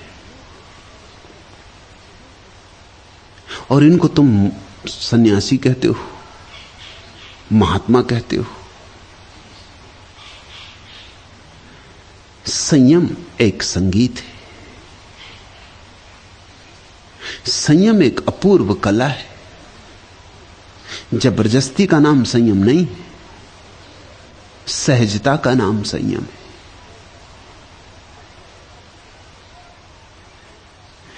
कैसे बोलो पंडिता, देव कोने ठाई, निज तत् निहारता अमे तुम्हें नाई। ए पंडितों, ए पढ़े लिखे लोगों, तुम्हें मैं कैसे समझाऊं कि परमात्मा किस जगह है? क्योंकि परमात्मा सब जगह है, वही है और कुछ भी नहीं है। ए पंडितों, तुम्हें मैं कैसे समझाऊं कि परमात्मा कहां है? परमात्मा कहां नहीं है। निज तत् निहारता अमे तुम्हें नाई। एक बात तुमसे कह सकता हूं, अगर तुम अपने को देखो तो तुम वहां न मैं पाओगे न तू पाओगे, और जिस घड़ी न मैं रह जाए न तू रह जाए तो जो रह जाएगा वही परमात्मा है, और कहीं तुम परमात्मा को ना पा सकोगे। गोरख का एक वचन है, दृष्टि अग्रे दृष्टि लुकाईबा, सुरति लुकाईबा कानम, नासिका अग्रे पवन लुकाईबा, तब रह गया पद निर्वाणम। आंख में ज्योति को छिपा लो, देखने की कला को छिपा लो, बाहर मत देखो, बाहर देखने में उलझ गए हो। दृष्टि अग्रे दृष्टि लुकाईबा, छिपा लो आंख में देखने की क्षमता को और कर लो आंख बंद, ताकि देखने की सारी क्षमता भीतर ही संग्रहित हो जाए, ताकि तुम अपने को देख सको। सुरति लुकाईबा कानम, और अब कान से बाहर मत सुनो, अब कान को बाहर से तो मुक्त कर लो और भीतर सुनो। सुरति लुकाईबा कानम, नासिका अग्रे पवन लुकाईबा। बहुत ले चुके बाहर की श्वास, अब उस घड़ी की तलाश करो जब बाहर की श्वास स्थिर हो जाती, शांत हो जाती, आती नहीं जाती नहीं, तब तुम्हें भीतर एक नए प्राण का अनुभव होगा, एक नई श्वास का अनुभव होगा। तब रह गया पद निर्वाणम, फिर कुछ नहीं बचा, फिर पद निर्वाण ही रह गया। वही अनुभव परमात्मा का अनुभव है, वही अनुभव मोक्ष का, वही निर्वाण का। ये नामों के भेद हैं। रह गया पद निर्वाणम, कैसे बोलो पंडिता देव कोनम ठाई। कैसे बताऊं तुम्हें पंडितों, तुम शास्त्रों में खोज रहे हो, पागल हो गए हो, तीर्थों में खोज रहे हो, पागल हो गए हो, मूर्तियों में खोज रहे हो, पागल हो गए हो। परमात्मा ऐसी जगह नहीं मिलेगा। निज तत् निहारता, अपने को निहारो, मैं तुम्हें नहीं। जहां न हम बचेंगे, न तुम, न मैं, न तू, वहां जो शेष रह जाता है वही परमात्मा है। तब रह गया पद निर्वाणम। पसाणची देवली, मूर्ति भी पत्थर की बना ली। पसाणचा देव, मंदिर भी पत्थर का, मूर्ति भी पत्थर की। पसाण पुजिला कैसे फीटला सने। और पत्थर पूछ पूछ के तुम सोच रहे हो तुम्हारे भीतर प्रेम का झरना फूट पड़ेगा। खूब संभाल के रखना इस वचन को हृदय में। इस देश में यह दुर्घटना इतनी साफ घटी है कि इसके लिए प्रमाण देने की जरूरत नहीं। यह देश इतना पाषाण हृदय हो गया, उसका कुल कारण ये पत्थरों की पूजा। पत्थर को पूजोगे पत्थर हो जाओगे। जरा पूजा सोच समझ के करना, क्योंकि जिसे तुम पूजोगे वही तुम्हारा जीवन लक्ष्य हो गया। जिसे तुम पूजोगे वही तुम्हारे लिए दृष्टांत हो गया। जिसे तुम पूजोगे वैसे ही तुम होने लगोगे। जरा सोच के पूजना। पसाणची देवली पसाणचा देव, पसाण पूजिला कैसे फीटेला सने।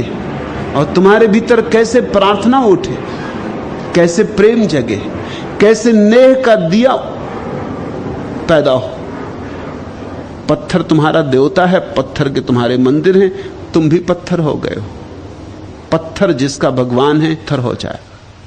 इसलिए इस देश में बड़ी चमत्कार की बात तुम्हें दिखाई पड़ेगी। लोग खूब पूजा कर रहे हैं, प्रार्थना कर रहे हैं, और बिल्कुल पत्थर है। न दया है, न करुणा है, न प्रेम है। बिल्कुल दया करुणा प्रेम समाप्त हो गए।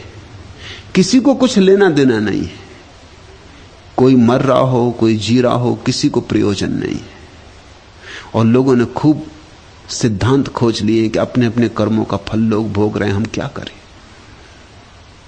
हम तो अभी मंदिर पूजा करने जा रहे हैं।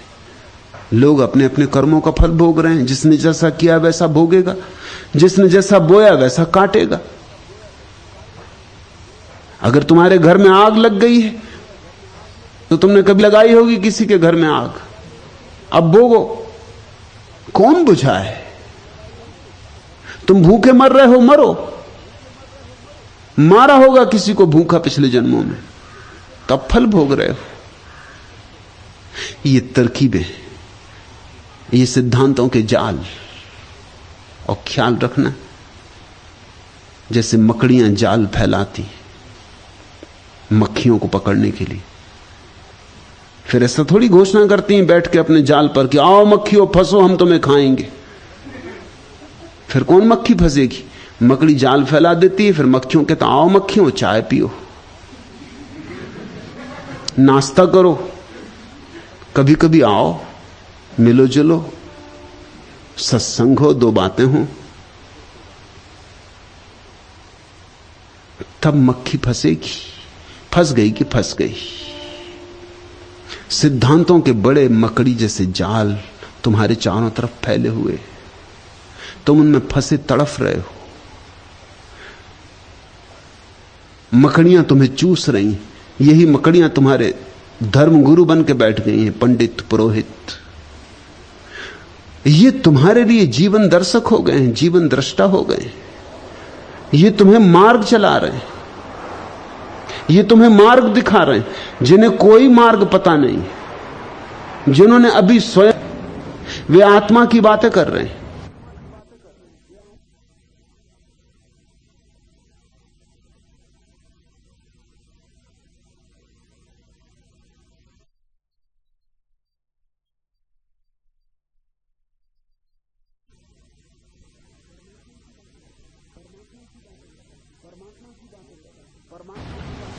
परमात्मा की बातें कर रहे हैं। कोरे शब्द हैं, थोथे शब्द हैं, उन शब्दों में श्वास नहीं और न हृदय धड़कता है। पाषाणची देवली पसाणचा देव, पसाण पूजिला कैसे फीटेला सने, सरजीव तोड़िला निर्जीव पूजिला। तुम देखते हो ना, लोग फूल तोड़ लेते, जिंदा फूल अभी खिला था, अभी हवाओं में नाचता था, अभी आकाश में अपनी सुरभि बिखेरता था, अभी सूरज की किरणों से गुफ्तगू करता था, अभी कितना मस्त था, कितना मदमस्त था। तोड़ लिया। निकल पड़ते हैं सुबह से लोग फूल तोड़ने, तोड़ लिया, चले मंदिर में चढ़ाने, जिंदा फूल को मार डाला और चढ़ा दिया पत्थर पर। जो चढ़ा था परमात्मा को, उसे छीन लिया परमात्मा से और चढ़ा दिया पत्थर पर। ठीक बात कहते हैं, सरजीव तोड़िला निर्जीव पूजिला। तुम हो कैसे पागल? अपने पत्थरों को लाके फूलों को चढ़ा देते तो ठीक था, मगर फूलों को तो मत तोड़ो। और लोग कहते हैं कि नहीं नहीं, फूलों को हम बहुत प्रेम करते हैं इसलिए तोड़ते। जॉर्ज बर्नार्ड शॉ को किसी ने एक फूल तोड़ के देना चाहा। बगीचे में दोनों घूम रहे थे, मित्र का बगीचा था, उसने फूल बर्नार्ड शॉ को देखा खड़े फूल के पास, भाव विभोर मुग्ध। तोड़ने लगा। बर्नार्ड शॉ ने कहा रुको रुको, तोड़ना मत। उसने कहा कि आपको फूल पसंद नहीं? बर्नार्ड शॉ ने कहा कि बहुत पसंद है, बहुत प्यारा। तो उसने कहा इसलिए मैं तोड़ता हूं। उसने कहा ये तो हद हो गई। अगर कोई बच्चा प्यारा है, उसकी गर्दन तोड़ के क्या गुलदस्ता बनाओगे? अगर फूल प्यारा है तो उसे तोड़ोगे कैसे? उसे तोड़ कैसे पाओगे?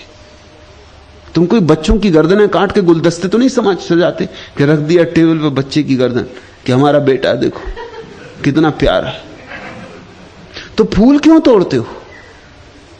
गोरख ठीक कह रहे हैं, सरजीव तोड़िला निर्जीव पूजिला। मैं जबलपुर बहुत वर्षों तक रहा। मैंने एक प्यारा बगीचा लगा रखा था, उसमें बहुत फूल खिलते थे। आने लगे लोग सुबह से फूल तोड़ने, तिलक चंदन मंदिर राम राम राम राम जपते हुए। तो मैंने कहा फूल मत तोड़ना। उन्होंने कहा लेकिन हम तो पूजा के लिए तोड़ रहे हैं। पूजा के लिए तोड़ने में तो सब हकदार हैं। मैंने कहा और किसी काम के लिए तोड़ रहे हो तो दे भी सकता हूं, मगर पूजा के लिए तो नहीं दूंगा। उन्होंने कहा आप बात कैसी करते? मैंने कहा कम से कम पूजा के लिए तो नहीं, क्योंकि पूजा तो वो कर रहे हैं, उनकी पूजा में विघ्न मत डालो। परमात्मा को भी चढ़े।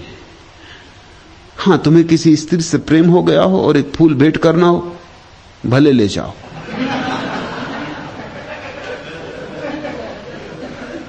कम से कम जिंदा को तो चढ़ाओगे।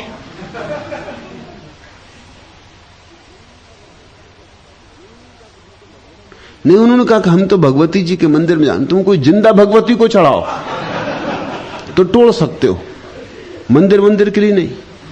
तो मैंने एक तख्ती लगा छोड़ी थी कि सिर्फ पूजा के लिए छोड़कर और किसी भी काम के लिए तोड़ना हो तो तोड़ लेना, मगर पूजा की बात बर्दाश्त नहीं की जा सकती। इस बगीचे में भी फूल खिलते हैं, वो अपने खिल के वहीं मुरझा जाते। वहीं से चढ़े परमात्मा को, उनको तोड़ना क्या है? सरजीव तोड़िला निर्जीव पूजिला, पापची करनी कैसे उतर दिला। ये दुस्तर सागर को कैसे तिर पाओगे इन थोथी बातों से, इन व्यर्थ के कामों से, इन मूर्छित कृत्यों से। तीरथ तीरथ स्नान करीला, कितने तीर्थों का स्नान कराए हो, बाहर धोए कैसे भीतर भेदिला, और बाहर से धो लिया शरीर को, इससे भीतर कैसे भेदेगा? भीतर को कब धोओगे? भीतर तो एक ही तीर्थ पर धुलता है, कहीं सत्संग का तीर्थ मिले। सत्संग में ही सरोवर है जहां भीतर का स्नान होता है। आदिनाथ नाती मच्छिंद्रनाथ पूता, निज तात निहारे। तुम चकित होगे जानकर। कह रहे हैं आदिनाथ भारत के इतिहास में अनूठा पौराणिक नाम है। पौराणिक कहता हूं, ऐतिहासिक नहीं, क्योंकि इतिहास का कुछ भी हिसाब नहीं है। लेकिन आदिनाथ जैसे गंगोत्री है। जैन आदिनाथ को अपना प्रथम तीर्थंकर मानते। ऋषभदेव, आदिनाथ दोनों उन्हीं के नाम हैं। पहले तीर्थंकर हैं, इसलिए आदिनाथ हुआ, शुरुआत जिनसे हुई। जैन परंपरा आदिनाथ से पैदा हुई है। ऋग्वेद में भी आदिनाथ का, ऋषभदेव का बड़े सम्मान से उल्लेख है, अति सम्मान से उल्लेख है। इसलिए हिंदू परंपरा ने भी उन्हें पूरा सम्मान दिया है। महावीर को जरा भी सम्मान नहीं दिया हिंदू परंपरा ने, नाम ही उल्लेख नहीं किया है। अगर जैन शास्त्र और बौद्ध शास्त्र न हो तो हिंदू शास्त्रों से पता ही नहीं चल सकता था कि महावीर कभी हुए। मगर आदिनाथ को बड़ा सम्मान दिया है। ऐसा प्रतीत होता है कि जैन और हिंदू परंपरा बाद में अलग हुई होगी, आदिनाथ के समय एक ही रही होगी। भेद नहीं पड़ा होगा अभी। इसलिए ऋग्वेद में भी सम्मान सूचक, अति सम्मान सूचक उल्लेख है। और जैनों के तो वो प्रथम तीर्थंकर हैं, उनके सारे धर्म का मूल आधार वहां है। तांत्रिक भी मानते हैं कि आदिनाथ से ही तंत्र की शुरुआत हुई, और सिद्ध योगी भी मानते हैं कि आदिनाथ उनके प्रथम गुरु हैं। इसलिए आदिनाथ उद्गम स्रोत मालूम होते, जैसे इस देश की सारी परंपराएं इस एक व्यक्तित्व से निकली हूं, बही हूं। मगर गोरख का वचन बड़ा चौंकाने वाला है। गोरख कहते हैं आदिनाथ नाती, आदिनाथ मेरे नाती, मच्छिंद्रनाथ पूता, और अपने गुरु, उनके जो गुरु हैं मच्छिंद्रनाथ, वो मेरे पुत्र।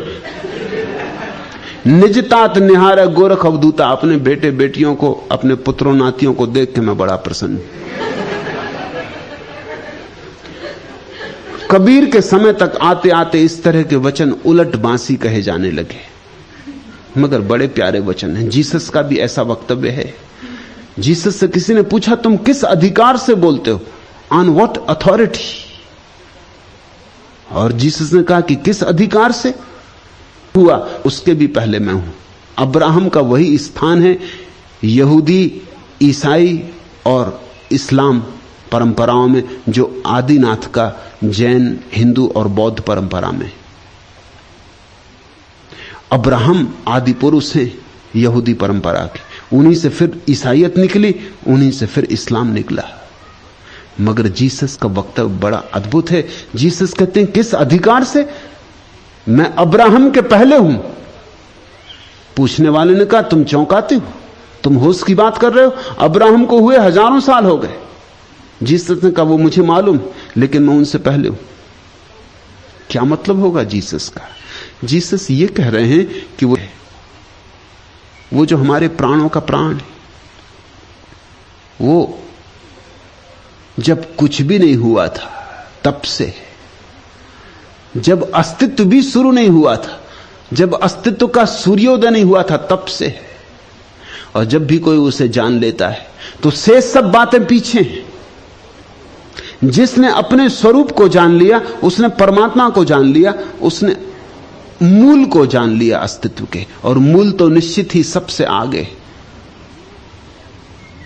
आदिनाथ उसके बाद हुए, अब्राहम उसके बाद हुए। गोरख यही कह रहे हैं।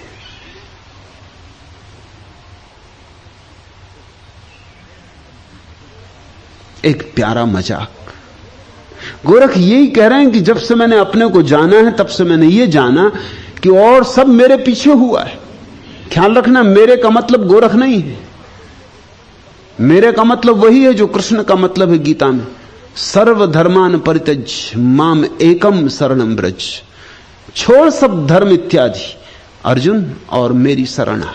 उस मेरी शरण से अर्थ कृष्ण की शरणा ऐसा नहीं है। माम एकम, मुझ एक। वह मुझ एक कौन है? कृष्ण नहीं। वह एक कृष्ण में भी प्रकट हुआ है, अर्जुन में भी प्रकट हुआ है। वही एक सदा से प्रकट होता रहा और सदा प्रकट होगा। वही मुझ में प्रकट हुआ है, वही तुम में प्रकट हुआ है। किसी को पता चल जाए तो वो बुद्ध हो जाता है, और किसी को पता ना चले तो वो सोया रह जाता। बस इतना ही भेद है बुद्धों में और अबुद्धों में, और कुछ भेद नहीं है। एक जाग गया, एक सो रहा है, मगर जो सो रहा है वो भी उतना ही परमात्मा है जितना जागा हुआ। रत्ती भर भेद नहीं, गुण का कोई भेद नहीं। इस अद्भुत बात को यूं प्रकट करते हैं आदिनाथ नाती कि क्या कहूं मैं अपनी बात, कि जब से अपने को जाना, स्वयं को निहारा है, क्या हालत घट गई। अब तो मुझे ऐसा लगता है कि आदिनाथ भी मेरे बाद हुए। आदिनाथ नाथी, मच्छिंद्रनाथ पूता, और शायद आदिनाथ को तो तुम याद भी हो, मगर मच्छिंद्रनाथ जो गुरु हैं और अभी जिंदा थे, वो भी मेरे पुत्र हैं। निज तात निहारे गोरख अवधूता। और ये सारा अस्तित्व मेरी ही संतति है, ऐसा देखकर गोरख अवधूत बड़ा प्रसन्न हो रहा है। गोरख का और एक वचन है, नरेंद्र ने उस संबंध में कल ही पूछा था, वह वचन भी प्यारा है। अवधू ईश्वर हमरे चेला, भणीजे मच्छिंदर बोलिए नाती, निगुरी पृथ्वी परले जाती, ताथे हम उल्टी थापना थाती। हे अवधूत, स्यो हमारे चेला हैं। हे अवधूत, ईश्वर हमारे चेला हैं। मच्छिंद्रनाथ नाती, अर्थात चेले के भी चेले। हमें स्वयं गुरु धारण करने की आवश्यकता नहीं थी, क्योंकि हम साक्षात परमात्मा हैं। किंतु इस डर से कि हमारा अनुकरण कर अज्ञानी लोग बिना गुरु के ही योगी होने का दम न भरने लगे, इसलिए हमने मच्छिंद्रनाथ को गुरु बना लिया, जो वस्तुतः उल्टी स्थापना करना है, क्योंकि खुद मच्छिंद्रनाथ हमारे शिष्य हैं। निगुरी पृथ्वी परले जाती, कहीं ऐसा ना हो जाए कि लोग बिना गुरु को बनाए ही अपने की घोषणा करने लगे कि हम पहुंच गए। थोथे लोग कहीं झूठी घोषणा न करने लगे। इस कारण निगुरी पृथ्वी परले जाती, कहीं पूरी पृथ्वी प्रलय में न चली जाए। ताथे हम उल्टी थापना थाती, इसलिए हमने उल्टा काम शुरू किया। अपने ही बेटे को पिता बना लिया, अपने ही शिष्य को गुरु बना लिया, ताकि अज्ञानी लोगों के लिए एक संकेत रहे कि गुरु के बिना ज्ञान नहीं है। मगर जिसको भी ज्ञान हो जाता है उसको यही अनुभव होता है, अवधू ईश्वर हमरे चेला, भणीजे मच्छिंदर बोलिए नाथी। जिसको ज्ञान होता वह ब्रह्म स्वरूप हो गया। जिसने स्वयं को जाना वह स्वयं ब्रह्म हो गया। उसे जानते वही हो जाता है। फिर शेष सब उसके बाद है। वह समयातीत हो गया, काल और क्षेत्र के बाहर चला गया। वह प्रथम है, वही अंतिम है। सबसे पहले भी वही, सबसे अंत में भी वही। असल में फिर एक ही है, दो नहीं। फिर कौन गुरु, कौन चेला, फिर कौन भक्त, कौन भगवान, इतना भेद भी नहीं। आनंद की वर्षा है, अमृत का अनुभव है, लेकिन इसके पहले मिटना पड़े। तुम जैसे हो अहंकारग्रस्त, इस भावदशा को तो विदा करना पड़े। मरो हे जोगी मरो, मरो मरण है मीठा, तिस मरणी मरो जिस मरणी गोरख मरी दीठा। आज इतना है।